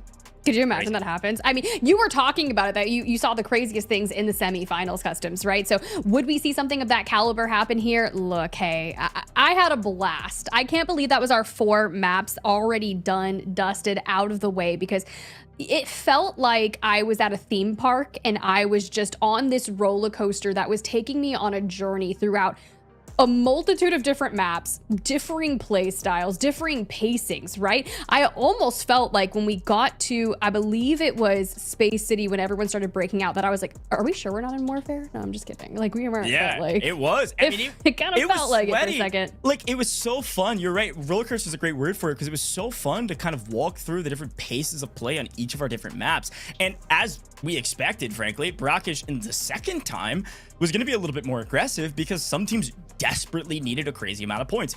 Where do you find the most loot on the map?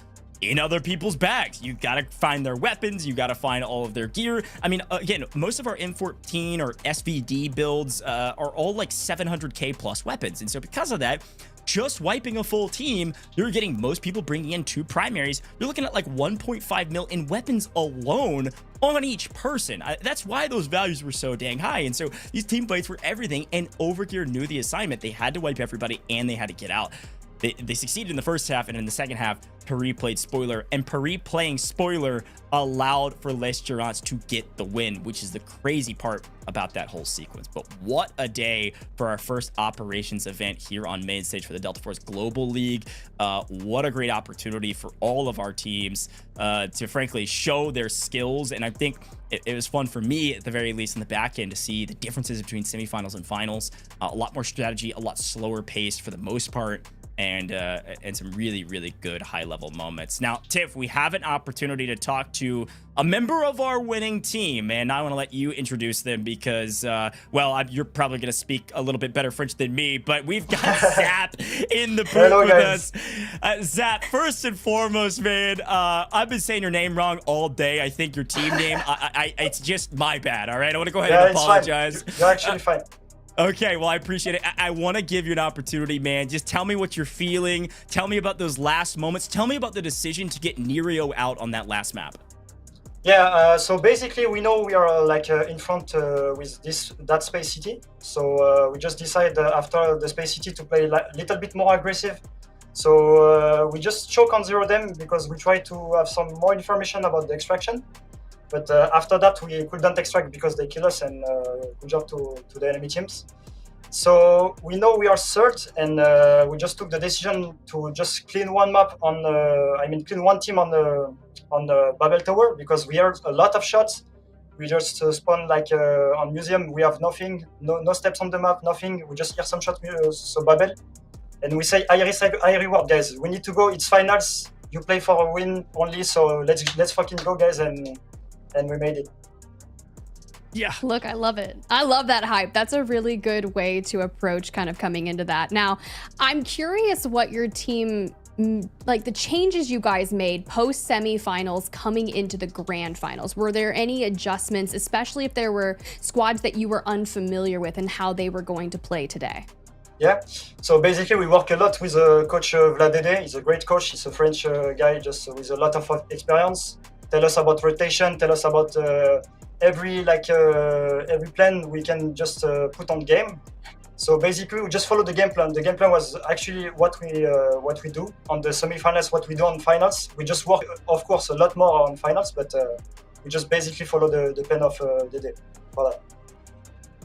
Well, I appreciate that shout to the coach. I think having coaches, especially in a brand new esports like Delta Force, extremely valuable to help you guys see things that maybe you don't see when you're actually in game. Zap, I want to give you a moment here. Talk about your team. How did this team form? Where did they come from? Tell me about the name behind your team. Anything that you can give us as you guys are branching in and obviously winning our very first Operations Global League Finals here.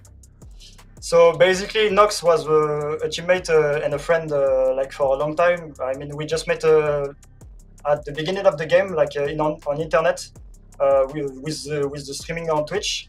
And for Nerio, we just met it in game. That was a teammate random in game, and we met it. And he was French. He was a good guy. He was a great player. So we just decided to just go with this roster. And about the name in French means like you are like the king of this area, you know. So we are French. Look, you can see at my jersey. You can see behind I put some French colors. So French on top, guys. French on top. No, I love it. I love the hype. Congratulations yet again. Now, I want to turn it to the future. What's next? We know Delta Force, the esports is still growing. We're at kind of the ground floor of it. But what do you want out of the future with your team and with everything? For the team, we're gonna stay focused. We're gonna work a lot. We know, like Delta Force announced professional league, so we are just hype, very very hype about this, and we are just waiting for the league to start to show how we can play, to show to the world like that Europe and also like French community is huge on this game. So we are just waiting for this. We are hype, and thank you Delta for this tournament. We appreciate you, Zap. Obviously, great personality as well. And I can tell, obviously, you got a great camera and everything, too. So I assume that you, your teammates, and everybody stream. So I want to give you a moment here. The floor is yours. Shout out anybody you want to shout out. And obviously, shout out your stream, where people can find you if they want to pay attention to more that your team has to offer. Because French is on top. And frankly, you guys have the best fans in chat as well. So shout out to your fans. Thank you. Can I talk in French at the Yeah. So basically, Twitch TV/Zapok. You have also La Nox streaming. Also, Nerio start to stream. So you can find them on Twitter, on Instagram, on every platform. And to French people, on a gagné les gars. French on top. Et c'est pas fini les frères. C'est pas fini. Ne nous oubliez pas. Amazing. French on top. They absolutely crushed it today. A series of great decisions. Put them on top. Very well done, Zap. Thank you so much for joining us, man. Thank you, guys. Amazing. Another great interview here with Delta Force Esports and another great team in the making. My goodness. Coach, full team of 3. They met online through Delta Force and they dominated today. And Tiff, I think IQ-wise and decision-making wise, this is obviously the best team, and that's the reason they're on top. So very well done. And, well, again, French on top. French on top. Nah, I love it because we've been so blessed to talk to so many of our competitors that have just had such I don't even know how to say it, but their personalities and everything that they're bringing to the competitive nature, it's just been really refreshing to just hear how hyped they are about Delta Force in general and at the esports level. And you know that you have to keep on working to make sure that you're performing at the top. So bringing in a coach for today's global finals and just making that happen, like, I love that energy for Zap and Les Gerants de la TESS. So keep it moving, keep it hyped, and I'm just grateful to be a part of the journey. Yeah, it's been a great journey thus far, and it feels like we're just getting started. Tiff, thank you so much for joining us here in the booth, as per the usual. I'm sure we'll see you a little bit later as well, and appreciate all your insight today during operations. Well, folks, a great day in the office for you, us, French, frankly, Tiff, myself. It's been a fantastic day. We love operations in the booth. We had warfare all day yesterday. I want to remind you of a couple things before we close this show out. It was a banger, and we saw a lot of love for operations in the chat, so we appreciate you being here. And I gotta remind you, if you hadn't had a chance, if this doesn't get you hype about playing operations, I don't know what will. Go download Delta Force right now. It's free to play, and they're committed to no pay to win forever. And they're doing a great job of making sure that is the case. So go download the game right now. The link down below, you can see it right there. It's the official launcher. You can go over to Epic Game Store. You can go to Steam, go get the game on PC. And of course, Delta Force is available on mobile. Go check it out. cross progression. You can play on your coffee breaks. You can play on the train on your way to work or wherever you go. You can level up your weapons along the way and try to play like Zap, I guess, while you're on mobile. It's like PC level graphics. It's unbelievable. iOS App Store or Android Google Play Store. And finally, I tell you all the time to drop a follow on all major socials for Delta Force, and that's because, well, we stream all over the place. They've got constant news and updates and everything in between, and ways to get involved in events like this. You want to play in the next esports competition?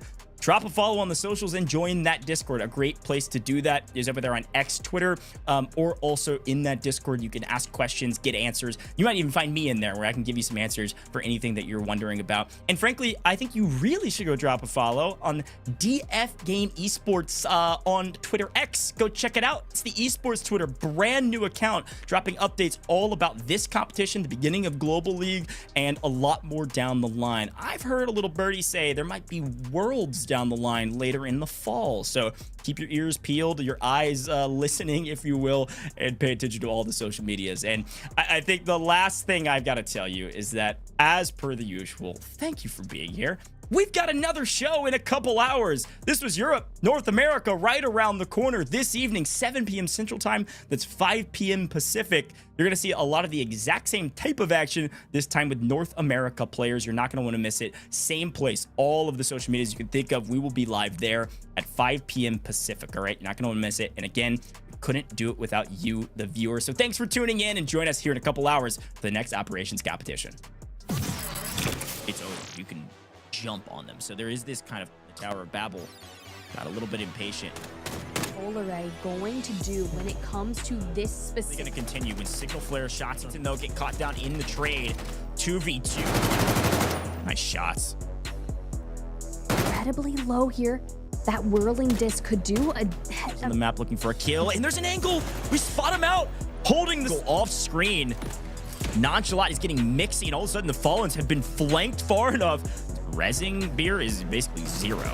You're gonna have to take this fight. You're gonna have to cross the river and potentially try to get a pick from distance. This is one way to do it. A ton of equipment, a ton of gadgets coming in. It's gonna open up the opportunity. Nox swings in. Swings up in a nice 1v3. Takes too much pressure, but here's the teammate for the assist. While, unless they get aggressive and try to push admin eventually, they could zip down towards that.